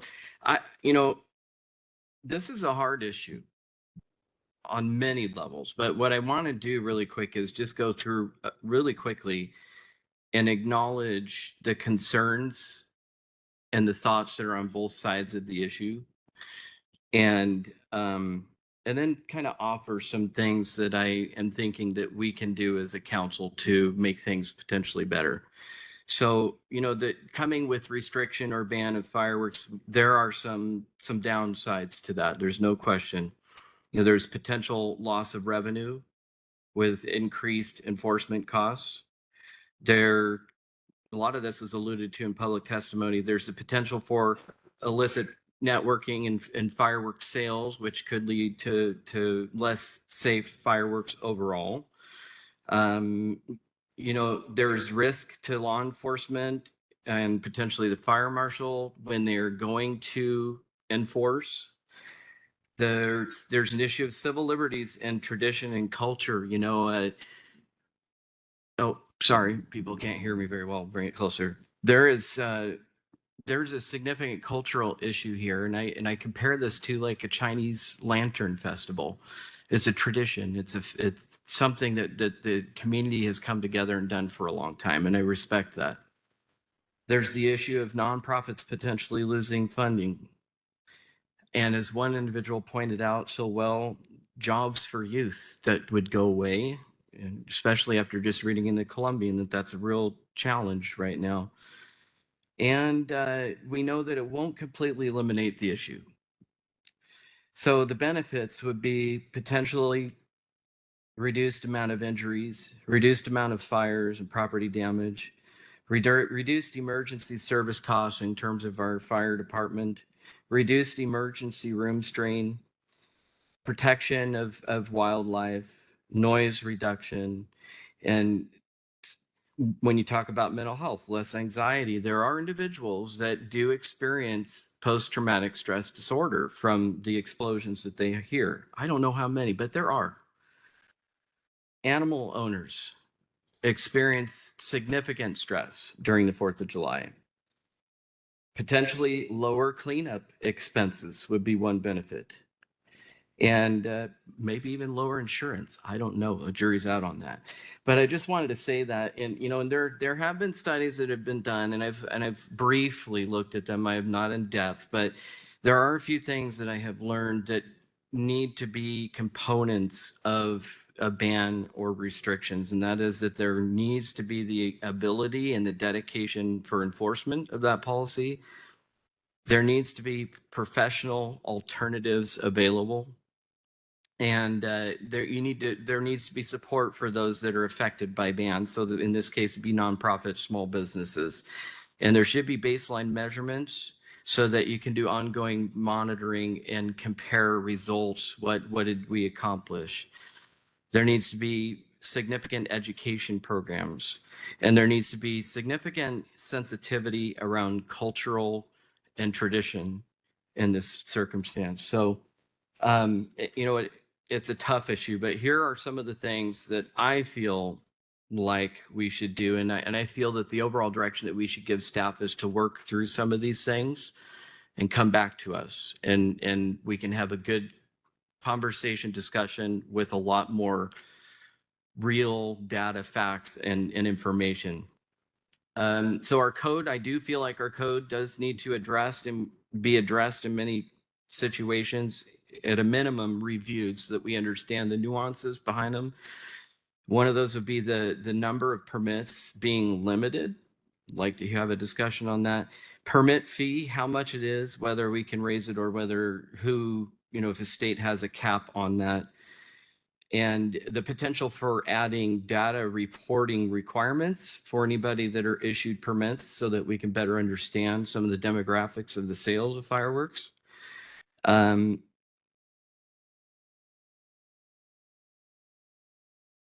I can't read my own writing. Great. Insurance, and then cleanup on the fine on cleanup, is that a proper amount? And in terms of enforcement, it's in our code, I think that it states that the fire marshal is responsible for that. So we need to address that. And as a part of that, we need to involve the sheriff to be able to understand what level of enforcement would be available and offered through his department. And all of this should be with all of the stakeholders combined. I think we need to go into detail on what it is exactly that we seek to accomplish. It needs to not be about fireworks or no fireworks. It needs to be what is currently happening, what do we need to change, and how do we do it in a way that has the least impact on people. We need to weigh cultural traditions and civil liberties against public safety in general and livability of our citizens. And we do need to go into great detail on what exactly, I mentioned that before, what goals that we want to accomplish. Look at revenue options, because I do believe that the county bears the cost of fireworks. And if there are ways that we can create a funding source to cover those, then we should explore that. Look at tourism and visit Vancouver to see if fireworks affect tourism in our county. And I would love to do a very in-depth cost benefit analysis, including all of the downstream expenses, such as all of the expenses to the sheriff department, what the payroll and fuel would be, how much education programming would cost, how much we pay for seizure, secure, and storage of fireworks that are seized, and how much we pay for the processing of the violations that we issue. And I'd like to look again, as I said earlier, revenue loss, sales tax, and I had heard that nonprofits were potentially exempt from sales tax. I don't know if that's the truth or not, but I'd like to look at that. I'd also like to pay special attention to spillover. So what happens if we do issue a ban or restriction? What happens to the communities surrounding us? Different jurisdictions have different rules. Vancouver has a ban. I think Camas just enacted a ban maybe on mortars, and Washougal has safe and sane. Other jurisdictions don't have any restrictions. So when we do make changes in the county, how are those jurisdictions and their population going to be affected by that? There's going to be some transferring of people relocating where they set off their fireworks.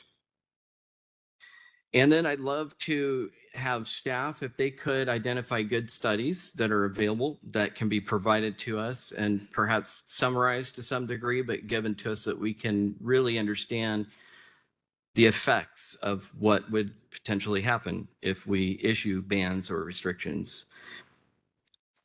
And I would, if we do continue on, ultimately allowing any level of fireworks, I would like to take up the industry on their offer to work with us on creating good education programs to enhance safety in our community. And I'd like to have a discussion on the lack of alternatives that we have available in our community. We used to have the fort, we had the Port of Kaminista-Washougal, those don't exist anymore. So I'd like to look at that. And I would like to look at the environmental aspect of it. I don't know what the significance of environmental damage is done by fireworks, but we all acknowledge that there is some level of that. I'd like to understand that better. Clean water, I think, is a big issue. How much of that ends up in our storm drains? And again, I had mentioned, looking at codes that could potentially be changed, but those are my suggestions. I don't feel ready at this point to make any changes. And just from a personal perspective, I live in the city where there is a ban, and I do personally enjoy it. Although I remember very distinctly how much I loved fireworks when I was young. So I get both sides of this issue. What I would like to have is a fully informed discussion on the impacts of no action or action. Chair, I have a comment. Yes, please go ahead. We've had multiple work sessions over the years since you've been elected that has gone over this information. So what I'm understanding from that laundry list of premeditated lists of things to do, that you would like more bureaucracy and maybe just another work session with covering all those things. There's some of those things you can't even explain some of the environmental impacts. There is no data in some instances. In others, we can't get information in some instances from CRESA. We had an issue with CRESA one year where their phone lines went down, unfortunately. That is very extensive. I'm glad that you did your homework and everything, but is that something that we can even cover in a work session? I would leave it up to staff. I'm asking for it. If it doesn't exist, they'll let us know that it doesn't. So a work session, yes, I would suggest that. But to me, I don't want to make a decision in a vacuum. I want to understand the impacts of any decision we might make or not make, for that matter. Chair. Yes, go ahead. Councilor Young, would you be open to postponing this till next year? Because that is a huge list that our staff are already pretty taxed on everything else. And as I said before, I really think that we have to come together as a community and focus on other things in public safety that are dire emergencies this year, and we have to address them this year. And opening this up at a work session will force way more people than this to come take time out of their day and express their concerns. And I still don't think we're going to make changes. We already have very restrictive standards here, and we do have the ability close to the 4th of July to make weather-dependent decisions. And so I feel it's dangerous to open this up, and I really think that we should postpone it. I think it is a good conversation to have and to learn some of those things, but I don't think this year, if you'd be open to it, I'd love to postpone that. I am not interested in making rush decisions unless we are forced to by state law, which we have been contending with. So I am open to giving staff the time that they need to work through some of these things. And they can have just a quick 10-minute briefing with us to discuss, because I'm not the only counselor. If there are things on this list that the remainder of the council don't support looking into, let it be known so they don't use the staff time for that. But short discussion and that would lead to a work session. I'm open to delaying it. I want to make a proper informed decision. Thank you. And thank you for thinking about this so much to come up with that long long list. I had felt, the first year in office in 23, the most emails I received were the week of the 4th of July, several days before, several days after. And I received about 200 emails. All but I think 2 were opposed to fireworks because of the house burned down. They couldn't get a hold of emergency services. Various things were happening. It was a rough year. The next year, I heard maybe from 30 people who were complaining about fireworks, and I think that seemed to me to be weather dependent. So it made me think maybe we could look at what the threshold is for calling that severe weather emergency. Now, that's not ideal because that would happen close to the 4th of July. People will already have, I imagine, put in their orders for fireworks. It will be tough. But I think if we have a threshold that's so high that we're still putting ourselves in danger, that's worth taking a look at, I think, sooner than later. I don't see that I think there is more to learn about all the various components related to fireworks, and we're not going to be able to do that before the 4th of July. So I think extending this dialogue would be good. And I think that we've had a positive give and take today. Not everyone who maybe is on the other side showed up, but I feel like this has been a positive exchange. And I had felt before that there was not a way to find some middle ground. And I think that there may be a way to find some middle ground. And I think it was talking to TNT helped me think of what some of those possibilities could be. So I think rather than a series of work session, we could pull together some folks and just have a work group to explore some of these things.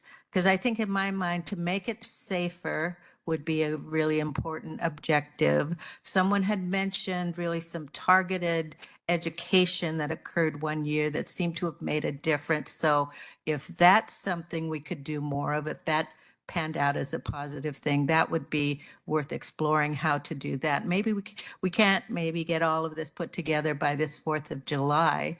People already have their plans, I'm sure, well underway. But I think looking towards, and if we do make any code changes, it takes an additional year for those to come into play. So if we don't do anything now for this 4th, then the next 4th will be under the same rules. So I don't know if everybody was aware of that, but anyway, so I think there's room to have more conversation about this and better prepare ourselves for following years. Chair, I have a Yes, please. we have a new fire marshal. I think some of you are aware. So this is probably a learning curve year for her. I think it would be great if the retailers in the area could contact Donna and get a hold of her and give her maybe some great safety and education information. That would be very, very helpful. And with the number of kids that go to the tents, I mean, I'm sure their parents would be, they would really appreciate that. I know with my son, we have a table that we pull out for the fireworks and he brings out the hose in 2 buckets. I mean, my kids know what to do, but not all kids know what to do.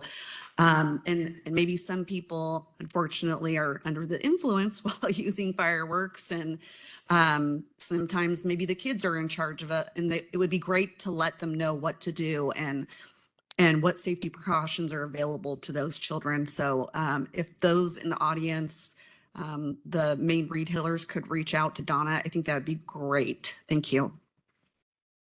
And I'll just add, Donna was a deputy fire marshal before, so she does have a lot of experience in that field. She's just newer in this position, but yes.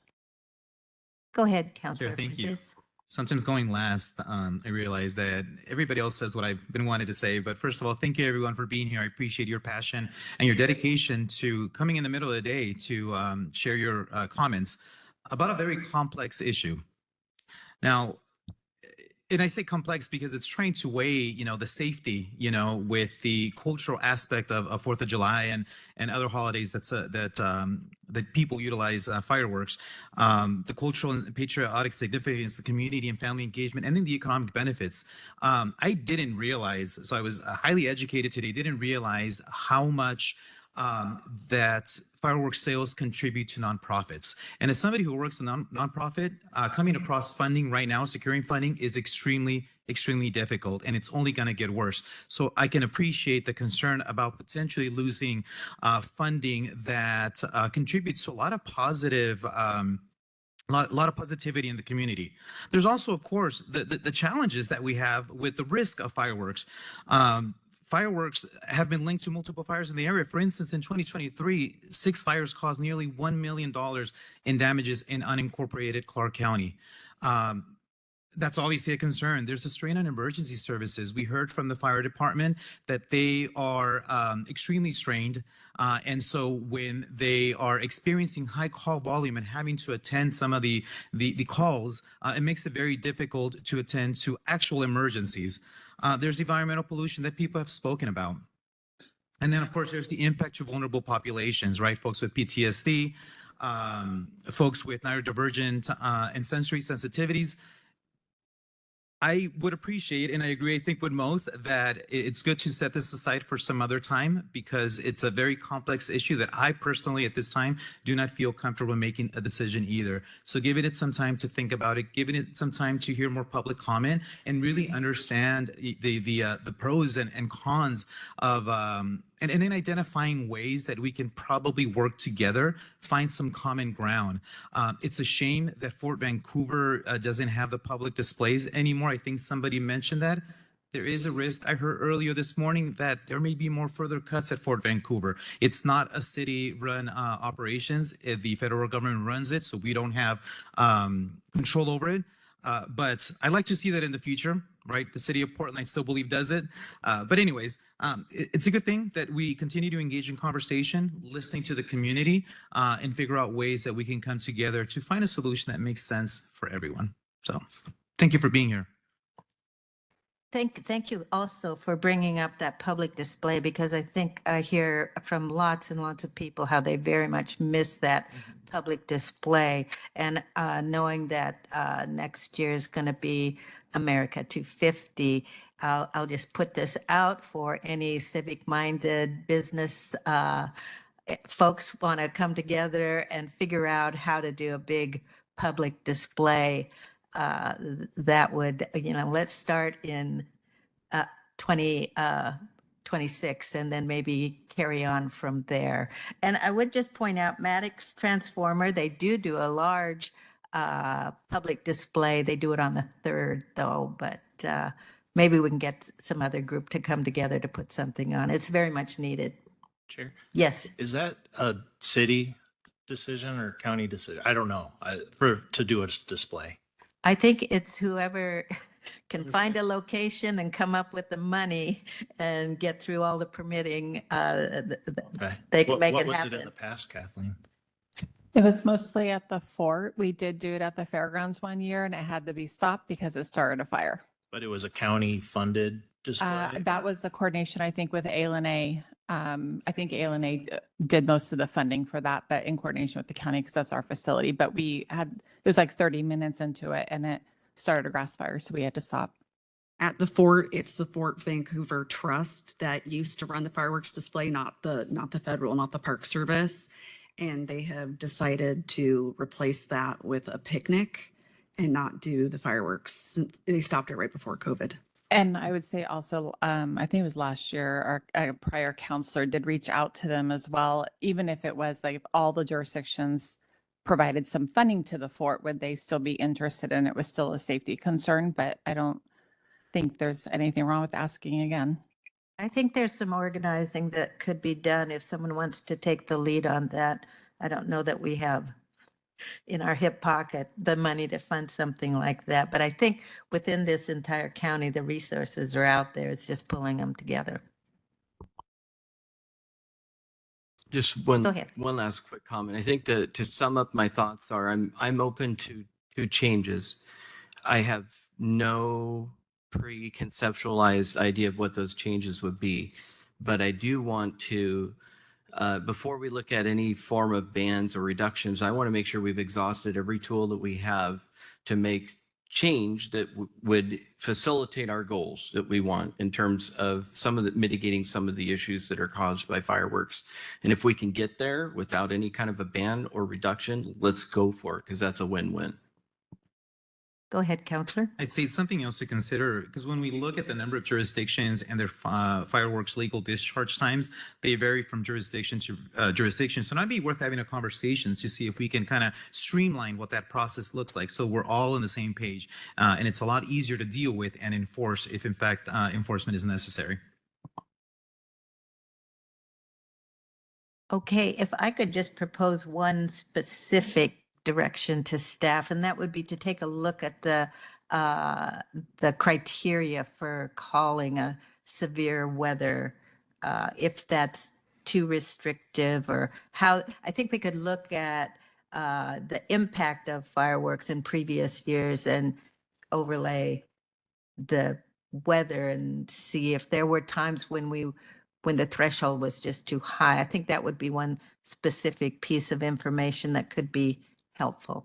So just to clarify, you want to know if it's reasonable within code right now? Yes. Because it's only been instituted one time in, I believe, 2021, and that the measurements in there is done by DNR. So our fire marshal actually talks to DNR on a regular basis, especially if there's an issue going on, to see if those metrics are met. And then once they are, then it's the county chair and the fire marshal that discuss to do the ban if needed, or restrictions. But we can certainly follow up to see if I would recommend talking to DNR, the experts who actually look at those fuels, to see, what their recommendation is. That's Great. I think that would be a good one specific follow-up. And yeah, I think maybe we've exhausted this topic for the moment. Maybe not. Go ahead. I just want to make sure that we don't bring this back to a public comment period where the public thinks that we're about to ban fireworks. I just hoping that we could have that come back to us later in the year, toward the end of the year, December, January, and then consider it then. Yeah, and I say this wasn't noticed for a ban. This was just a follow-up No, from your but things discussion. get I know. twisted. I understand that. So we already have a work session getting scheduled for after the 4th, just to share data from the 4th of July like we do annually. And so we can continue the discussion at that point.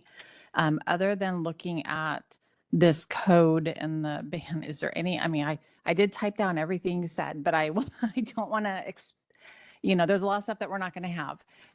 But is that something, does the council want me to take Councilor Young's list of items to be researched and have staff start looking into all of that? And as we're getting closer to the 4th, it may not be reasonable to have it done before the 4th, but it's something that we can work towards over the next few months. Can I offer a suggestion with that? Maybe just if we could get a very quick response from staff on whether something is available, whether it will be time consuming or expensive to come up with. And then we could decide at that point. Expensive to me. Just as a way to prioritize this, if any information is readily available or not. It was a long list. Yes. I think that's reasonable. I think we've been able to do that over the last week of what we have. And then I can quickly just say, yes, we do have this. Here it is. There's a lot of information. I know Councilor Belcott mentioned this, and I did send out resent Jordan's email. There's a lot of good information for historical data with reports, presentations, all that stuff on that one document. But I can try to get something simple that just shows, yes, we have it, here it is, or is this going to take time, or this is something that's not doable, that is not available anywhere. I think because this has come up so close to the 4th of July, that the reporting got ahead of where the council was at. And so people got nervous. But that's okay. All right. Okay, thank you all. We're going to move on with our agenda. Still on old business, 4.3 Sustainable Parks Funding Charter.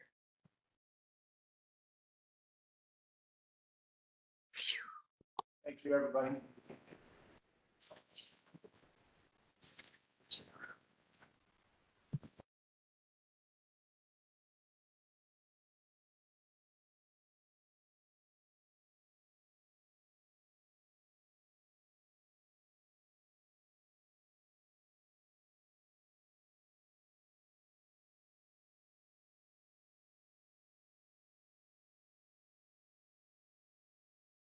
We'll just take a moment for people to make their way out of the room.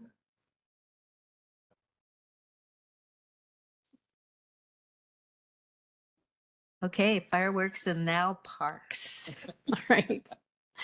Good afternoon, Chair and Council. For the record, I'm Jennifer Coker, Deputy Director of Clark County Public Works. We're here today to present to you a sustainable funding charter for parks and nature, and we're looking for your thumbs up for us to continue in this work.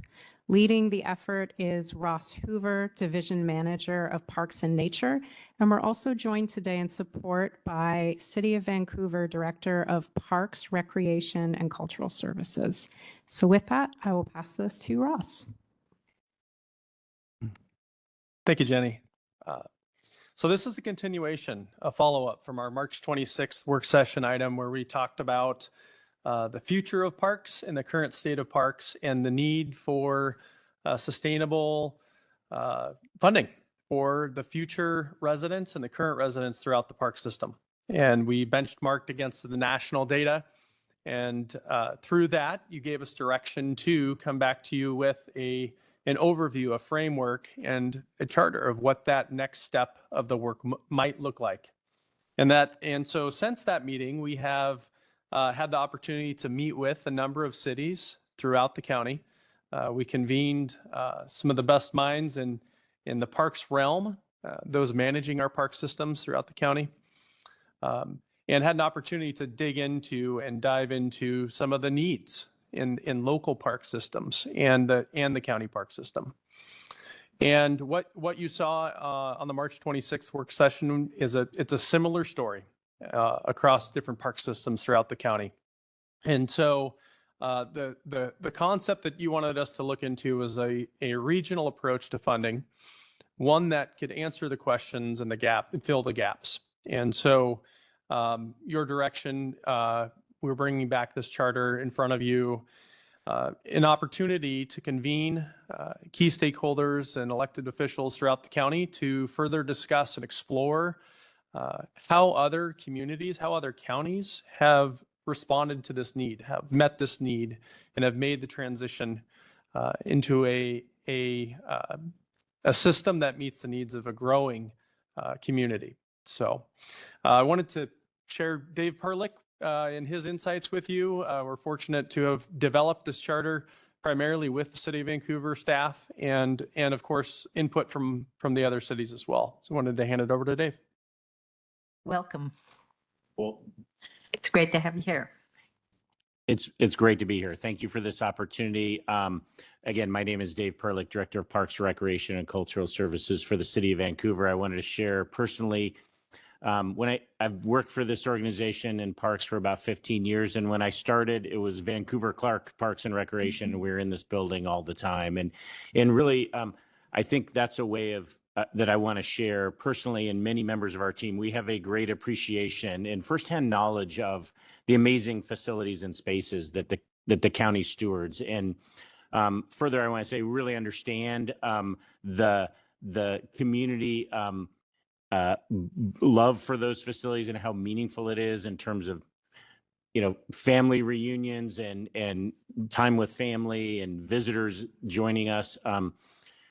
Also know that we run an amazing, great recreation program, very proud of our staff. We know that a third of the people that take swim lessons don't live in the City of Vancouver. And so I think it's a way of saying our community doesn't always understand the boundaries, and they don't really need to know. We want to make sure, and we see that the community embraces this wide array of diverse facilities and the amazing, experiences that we have really close by. And so thank you tabling this conversation. It's very exciting. Very exciting, and we want to advance that work. And we have a great love and appreciation as partners, not necessarily neighbors. We feel like we're all in the same business together to create this great network and set of experiences that really engages our community. And I also want to shift gears to talk about where we are as far as engagement with our team. City Manager Lon Pluckon and our Deputy City Manager Lisa Brandel, very supportive of this effort. I appreciate, again, the opportunity to have a chance to weigh in on the charter and share that with our team.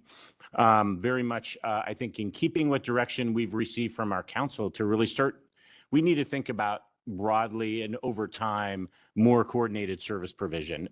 We're all, I'll talk about this in a minute. We're all struggling with structural funding limitations. Unfortunately, that's one of the commonalities we share as well.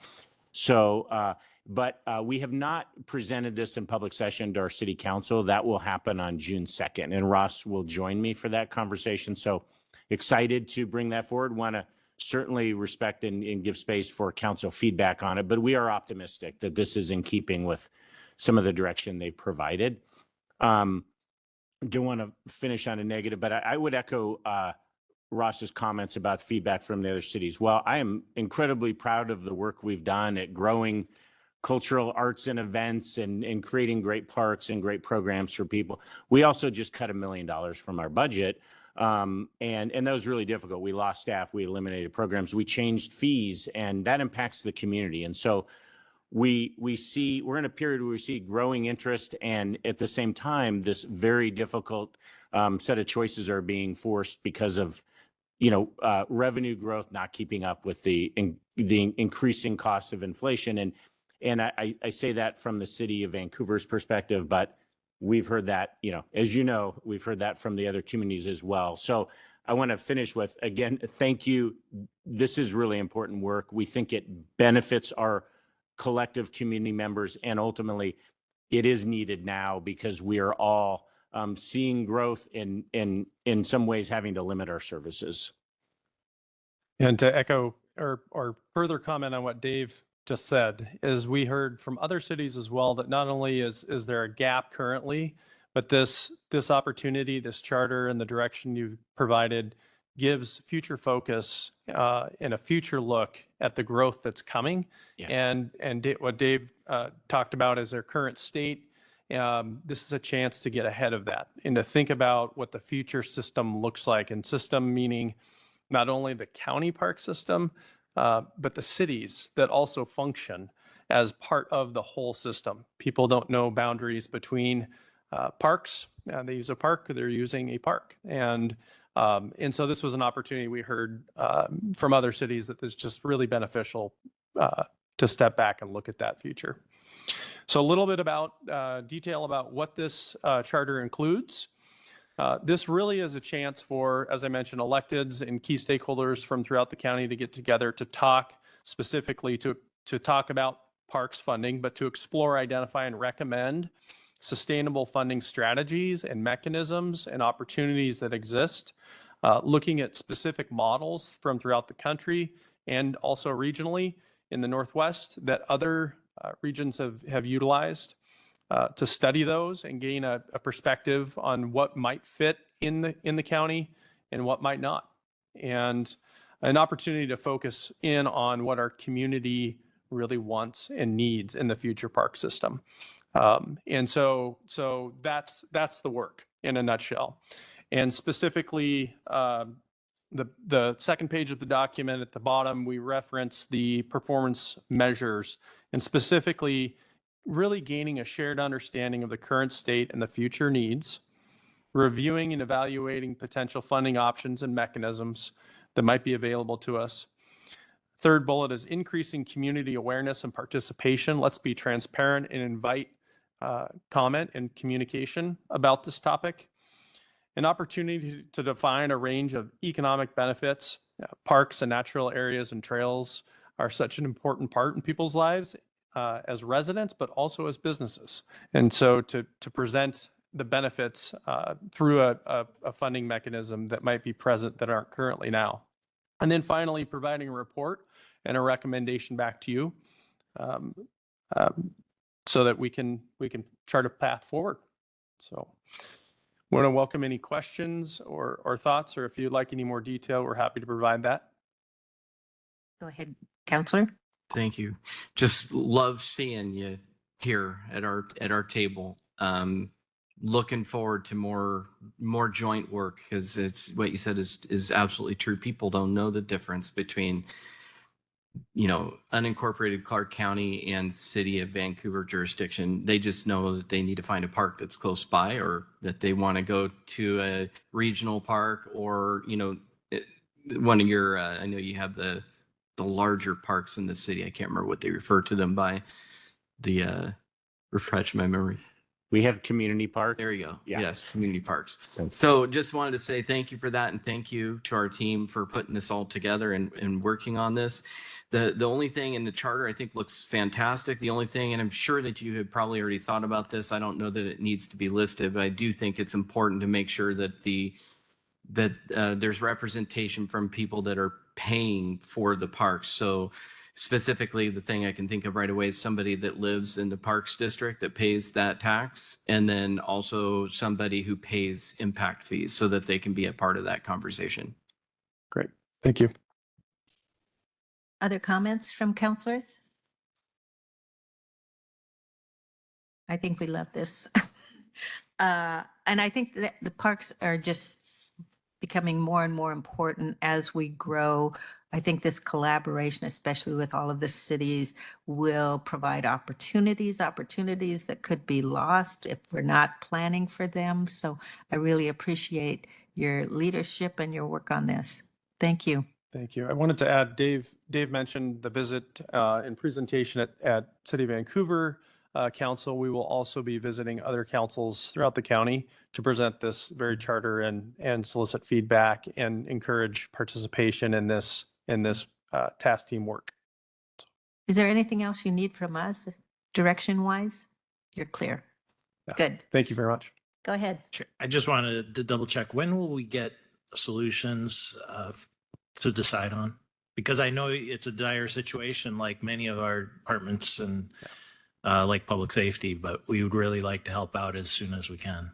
Yeah, as we've thought through the timeline, kind of collectively as a group, it likely will be around a 6-month process. Once the group forms, it'll take about 6 months. So that's the initial thinking at this point.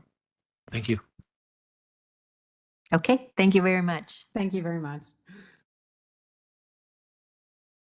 Okay, moving on to new business, 5.1 proclamation, Mental Health Awareness Month.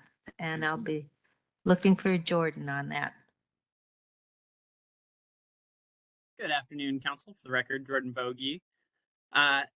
So this one is a proclamation that was done last in 2023 for Mental Health Awareness Month. And Councilor Young brought this request forward for a proclamation. May is actually Mental Health Awareness Month, but as you know, we had quite a number of proclamations in May, and so this one kind of slipped past us. But today I would like to see if there are 3 thumbs up. If Council is supportive of moving forward with this proclamation, we would read it on the June 3rd Council meeting. I think thumbs up all around. Is there a counselor who'd be interested in reading this one? But Councilor Young asked for it, so I'd be happy to. Okay, thank you. Okay, I guess we're speeding along now to counselor reports. I have a quick report. Counselor Fuentes and I attended the Youth Commission. This was a culmination of their years-long work focused on healing. They created 2 large murals that depict all the various aspects that they see as important for their healing. And I'm hoping that we'll be able to post those in the hallway out here at some point. But they talked about transportation, recreation, the importance of having spaces for teens. I don't know, Councilor Fuentes, if you'd like to add anything? Yeah, I mean, it was such a positive experience listening to this group of young individuals between the ages of 11 and 18, I believe, was the age range, and how incredibly intelligent and in tune they are with the challenges that we're experiencing today. They talked a lot about access to public transportation, as you mentioned, access to urban trails, right? Access to open spaces. And so it was just heartwarming. I enjoyed my experience talking to each and every one of them. And I think they enjoyed having us there. I think so too. Oh, and when we looked at the murals, they asked me, what on this mural relates to the work that the county does? And I said, everything. And I also gave a plug for getting them involved with the comp plan update. Okay, any other? Oh, go ahead, Councilor Young. Got a couple things. Myself and Councilor Fuentes were able to be at the Laurel Manor Senior Apartments ribbon cutting ceremony this week. I can't remember how many units. I think it was like 40. I want to say it was 94. No, it was more than Oh, 40. Yeah, it was 94, 94, 95. Yeah. of affordable housing, and they have lots of things on site for people to do and to help them with various services that are needed and such. So very exciting to see that come to fruition. And I also had the opportunity to attend the Community Military Appreciation Committee ceremony that they have each year for the student graduates in our local high schools that are enlisting into all the different branches of the military. So being able to be there and shake each one of their hands and congratulate them and thank them for their future service and see the differences in them. Some have strong handshakes, others don't. Some look confident, some look nervous. It's just really a neat experience to be able to be there with them, and just wanted to let them know I appreciate their dedication to our country, and I appreciate CMAC also for organizing the event. Thank you for showing up for that. Anything else from counselors? Okay, moving on to work session requests. None today. And today, okay, policy updates. Hi, good afternoon, Council. Again, for the record, Jordan Bogie. Have a number of updates for you today. The first thing I wanted to talk about is some legislative updates. Yesterday was the deadline for bills passed at the end of the legislative session to be signed by the governor. The governor did end up signing the budget, which there was some open question about whether or not he would do that.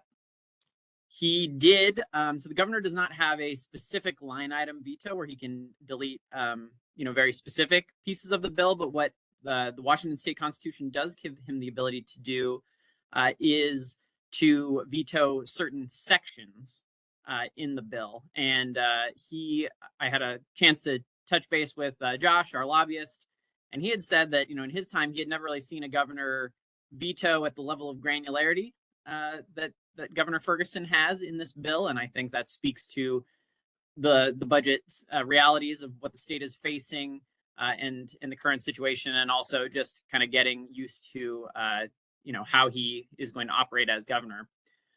Something that came up for the county that he did veto is he vetoed the proviso in the budget that would have provided $300,000 to continue lake management work at Vancouver Lake. And so last biennium, the county received $300,000 as well to begin work and implementation of a Vancouver Lake management plan. And there was language in the budget that passed both the House and the Senate that contained an additional $300,000 for ongoing lake management work. That funding has been vetoed, and so we're going to have to work here in the interim to see why exactly it was vetoed. Based on the language in the release that the governor put out, it seemed like maybe his office thought that this was duplicative funding because the county received money for this in the last biennium. The language seemed to indicate that his office did not think that the county needed this work, whereas my understanding is that in order to implement the lake management plan fully, additional ongoing funding is needed.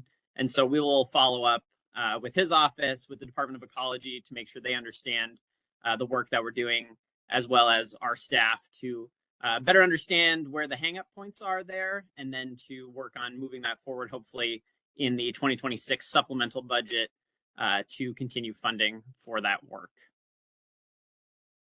And so I'll pause there in case there's any questions on that piece of it.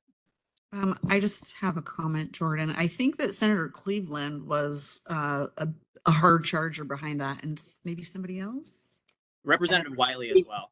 Yeah, maybe touching base with them again too, and having them be part of the conversation. Good idea. Go ahead. Just want to say this is thoroughly disappointing. I don't know if there's anything we could have done to avoid this, but we haven't touched this subject with the new council. I don't know where you two land on this issue at this point, but our previous council was very supportive of moving forward with trying to develop some real plans for making the lake functional and usable again for the community. So, Jordan, anything that you can think of that we can do to try to get the message through and make sure that we get that funding hopefully next year, and any ways that we can possibly backfill the loss that we can think of for this year as well. Just let us know, and I'm for sure will advocate and do whatever I can to help secure that funding.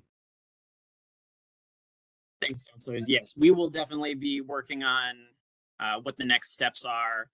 Right now, my understanding is we really don't have any recourse because the budget is passed and signed, with the exception of the few portions that that the governor did veto. And so we'll definitely work, Councilor Belcott's point, with Representative Wiley and Senator Cleveland as some of the key folks, as well as our state agencies, just to help them understand and help the right people understand the scope of the work that's going on. And I know council just heard this morning about harmful algal blooms, and the ones in Vancouver Lake are mostly of the surface variety, but this is obviously something that is really impactful to the health and well-being of residents. So we'll definitely keep working on this, and I'll keep you apprised as we know more and what some of the next steps might be.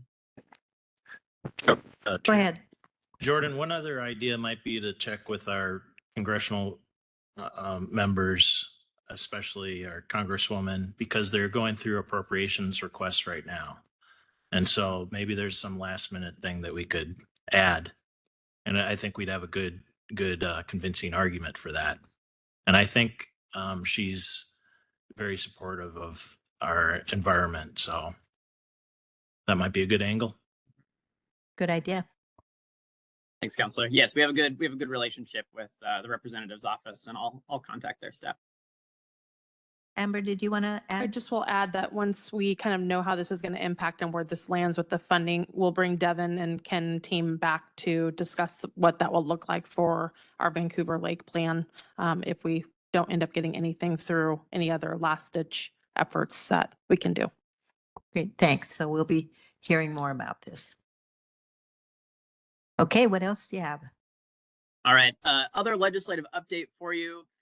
Unfortunately, this is also not a piece of good news, but this is related to the Brockman campus. This is the 48-bed behavioral health facility that the state is building up near Wazoo, Vancouver.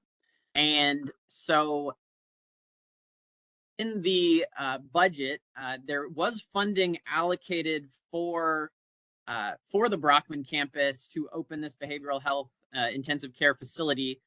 However, funding was only provided at a level to essentially keep it at a warm closure. So what that means is there will be enough staff on hand to keep the building closed. So just a handful of people, but they will not be opening this behavioral health facility that they have been building for some time, and they do expect construction to be done in June. So the building will be ready, but the state has not found the funding to actually operate it fully or even partially. And so that is a disappointment as well, and something else that we're going to be working on with the state. But that is something that that was a surprise to me, and I think to our staff. This is not something that we expected. We thought that it might be a phased approach to bring this facility online, but did not think that it was going to be in the state that it is in currently. And so that's something we're going to have to work with our delegation in the state on as well. And I don't know if Amber, if you have anything else you want to add to I'll that, let, but yeah, thanks, Jordan. I'll let Kathleen say her thought first, and then I'll add something to it. I'll just say this is the reason why separate business number 4 got pulled last night. Our Superior Court administrator has been in constant communications with them and working out all of that, and they never told her that this was happening until they heard it through the grapevine of it wasn't funded. So, and I think there was an intentional, like, let's keep it close until the governor actually doesn't sign whatever. So unfortunately, it's a new building that's not going to be able to be utilized to serve the community. And But right just- now. And just to add a little bit more, this is the Involuntary Treatment Act. So it's when a civil commitment needs to be made. So there's only other 4 places in the state, Western State Hospital, Eastern State Hospital. We've heard about the backup on civil commitments that folks remain in the jail, or there's a critical moment out in the community that folks can't be treated. This was supposed to be staffed with 100 people.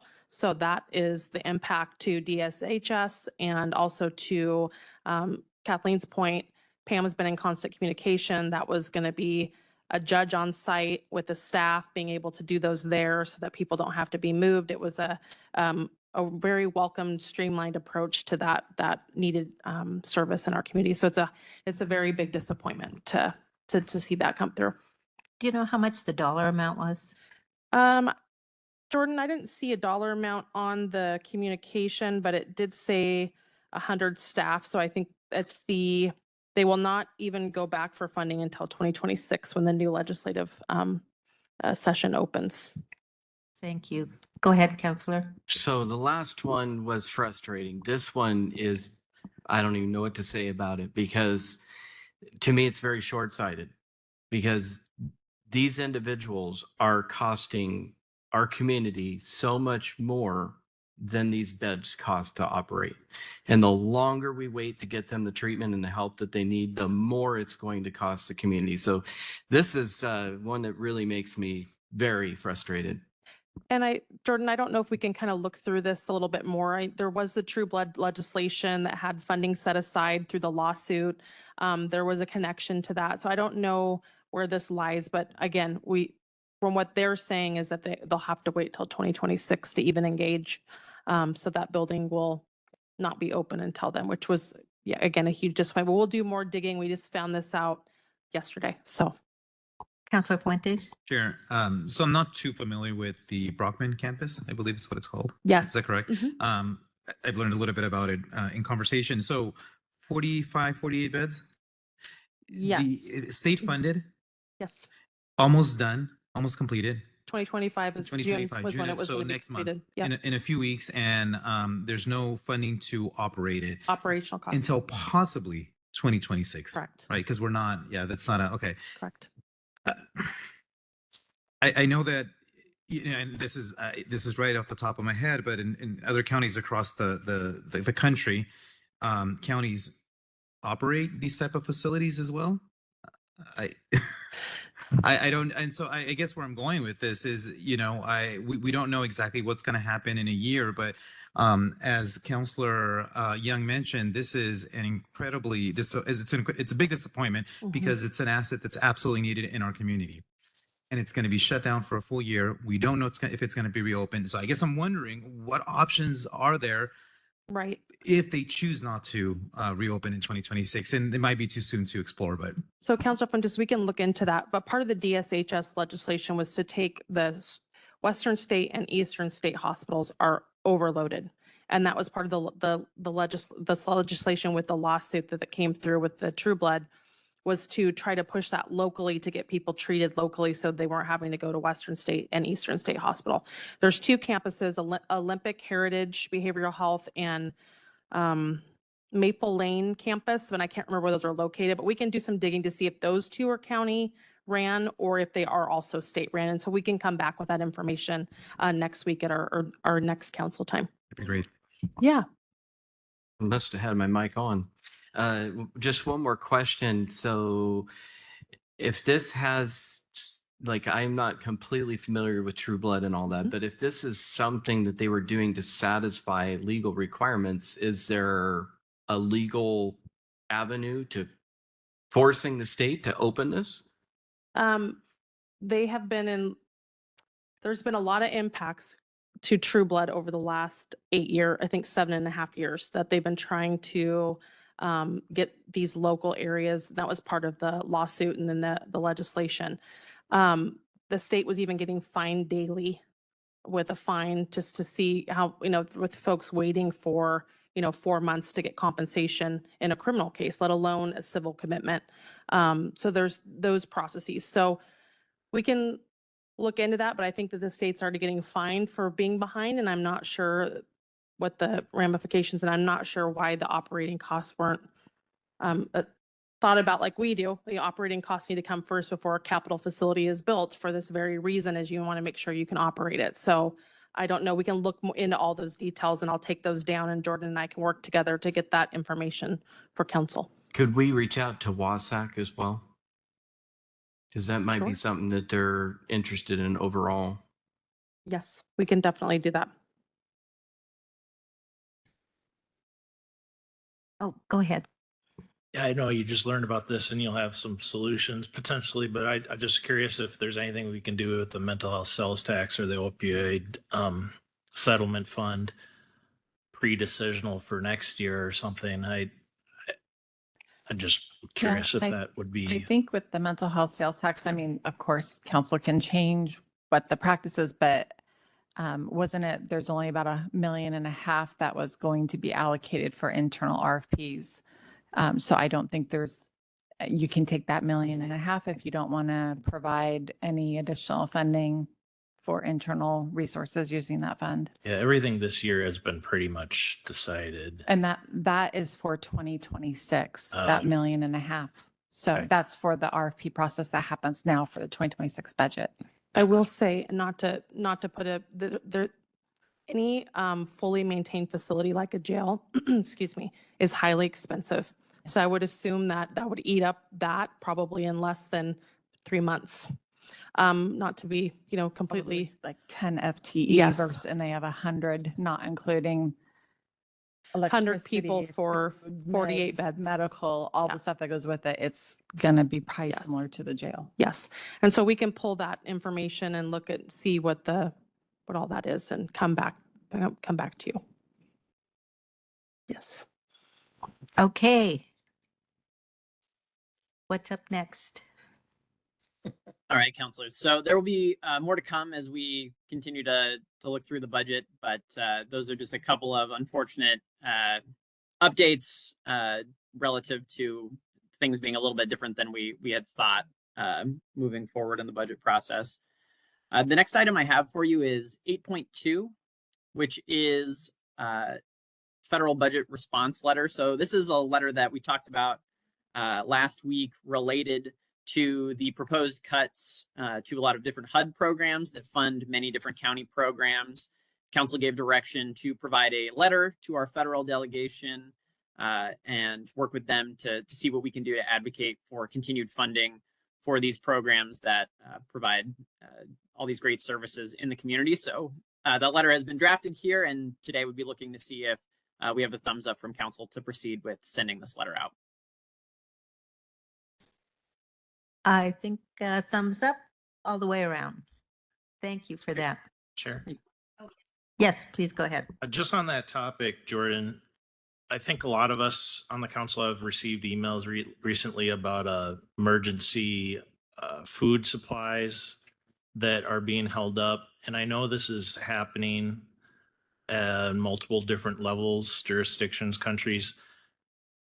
I was hoping that maybe I could see if there'd be a thumbs up in this group to write a letter, do the research on what the different emergency medicine and food supplies that are being held up right now, and write a letter to our congressional delegation urging them to try to free up those services to people in need.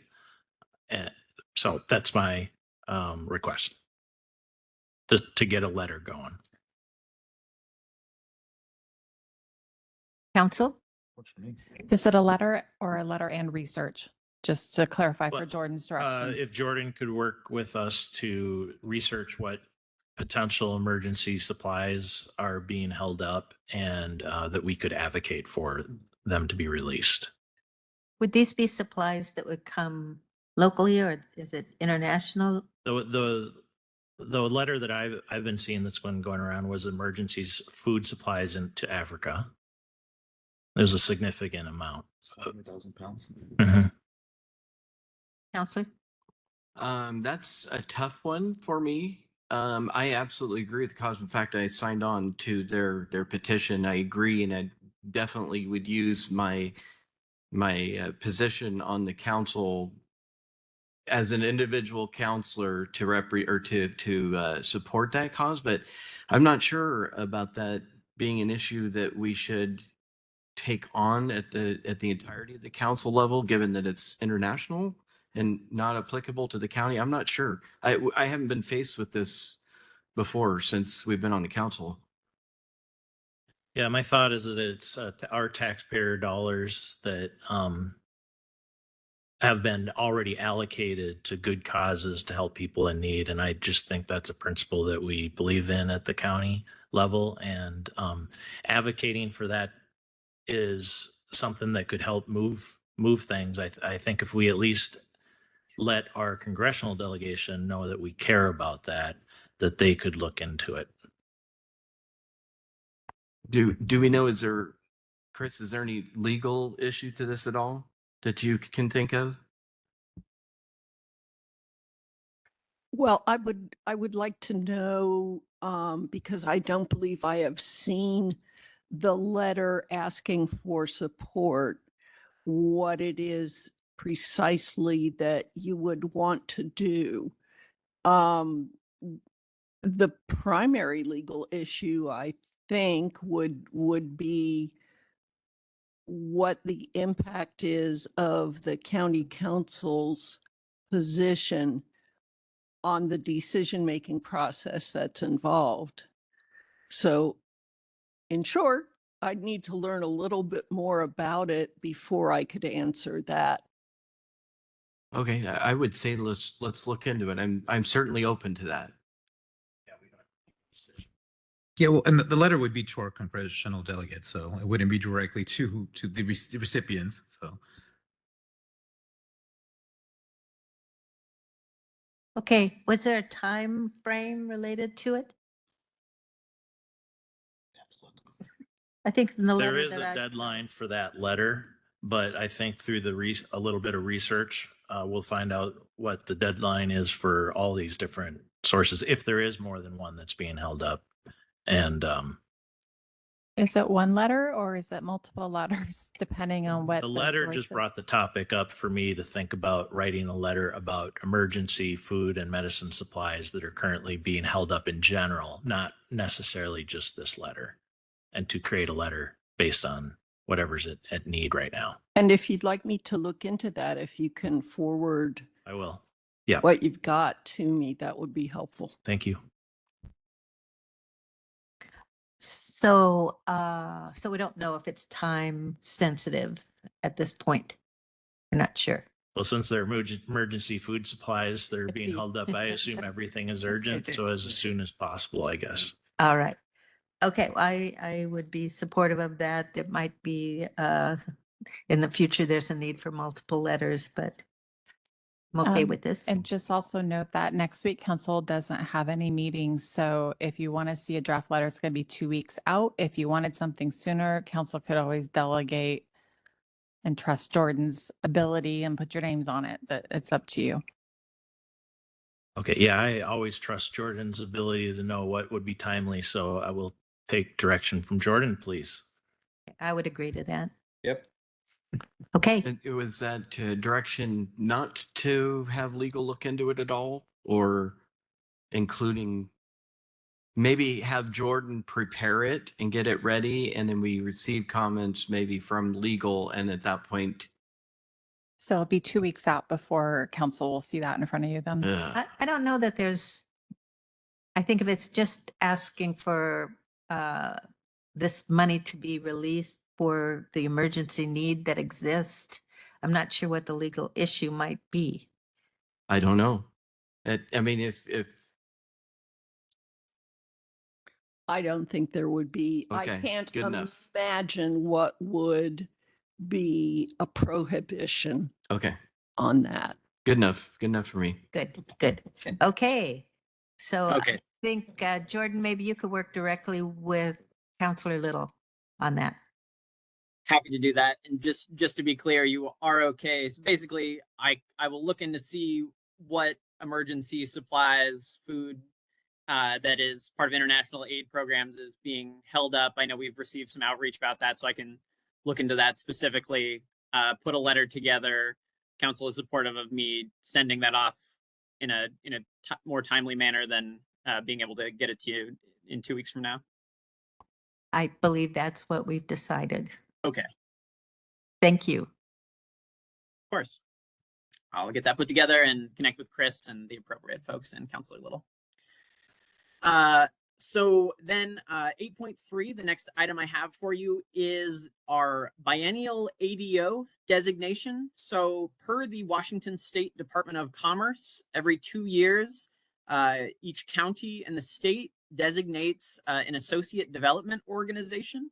Associate development organizations are responsible for conducting economic development activity on behalf of their respective counties. And there are a few that are a little bit more than one county, they're more regional based. For the last 43 years, so since 1982, Columbia River Economic Development Council has been the associate development organization for Clark County. And they are involved in a number of business retention, attraction, recruitment projects. They work to create a favorable business climate, partner with the Department of Commerce and local businesses to provide technical support and education, and do other resource provision and support locally, as well as regional economic development planning. And so today would be interested in seeing if council is supportive of, it's essentially a form that we get from the Department of Commerce, and we would designate Columbia River Economic Development Council as the county's ADO again for this next biennium. And I believe the chair would need to sign that. And so I'd work with her. Or if council is interested, we could have a broader discussion if there is interest in having a different entity be the ADO for the county. That is your prerogative. But Columbia River Economic Development Council has been doing this work for quite some time, and are involved in a number of projects already here. Go ahead, Councilor Chair, Fuentes. this question is for Chris. So I sit on the executive board for CREDC, but it is an appointment through the council. So I do not need to recuse myself. Is that correct? Counselor, I think it's always a good idea to recuse yourself if you could be seen as operating in two different ways or with two different sets of interest. Okay. But I think his interest is the county's interest because he's representing the county. You don't serve on their board. Is it a? I am on the board, yeah. Oh, you are I am on the board. board, yeah. Boards Appointed and- through the Yeah, it's council. on your board and commissions that Yeah. you're on. Yes, you are appointed through the county, but when you're on their board, you're acting as their board member. So I the backup. appreciate that you disclose that because that's what should happen. And then I suspect there won't be a huge difference in the outcome of the vote if you recuse yourself, but I think that's really the best course of action. Okay, so then to be on the safe side, I'm going to recuse myself from this conversation. Okay, thank you very much. Any other? Just question ahead. real quick. I didn't see, is there a budget with this? Is there a transfer of funds related to it from the county to CREDC? I'm My looking at Ken. Ken, don't you know that answer? Just kidding.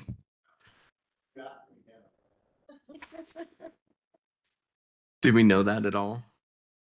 I do not believe that there is any financial obligation tied to this designation. And now I know that the county does support the work of CREDC, both I think on an annual basis as well as through, for instance, a matching grant that was provided to CREDC this last year for them to do an industrial lands study. So the county has provided economic support, financial support to CREDC, but my understanding is that this designation is just you as the legislative body basically certifying that they are the associate development organization for Clark County, separate from funding is my understanding.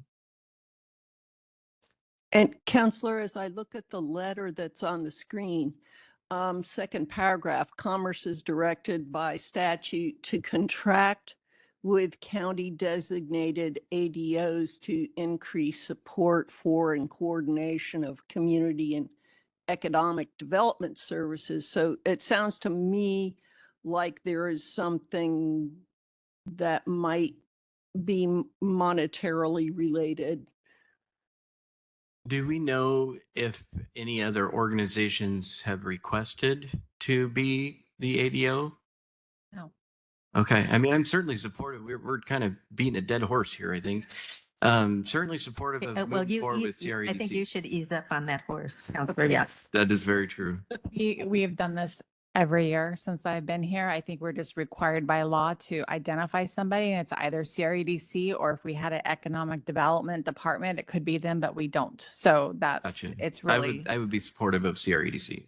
Okay, are you just looking for thumbs up? I think probably there are 4 thumbs here.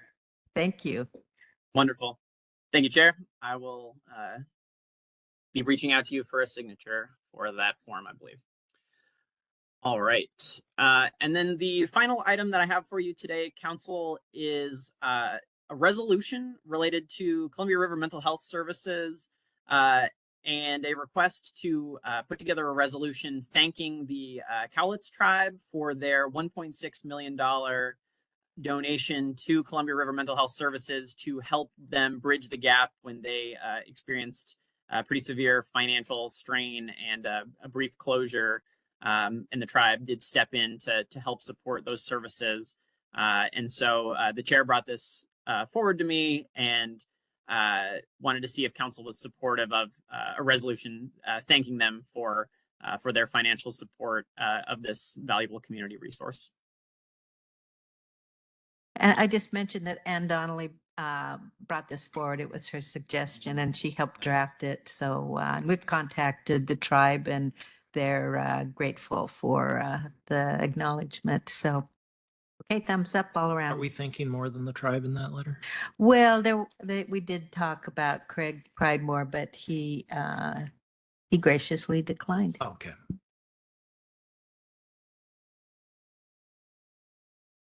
Okay, we're on to other. And I was not sure if there would be anything else that popped up, but there was not. So I have nothing under 8.5. Okay, so here we are. I think this concludes our agenda unless the counselor wants to share anything else. I don't see anything. So with that and without objection, this meeting is adjourned.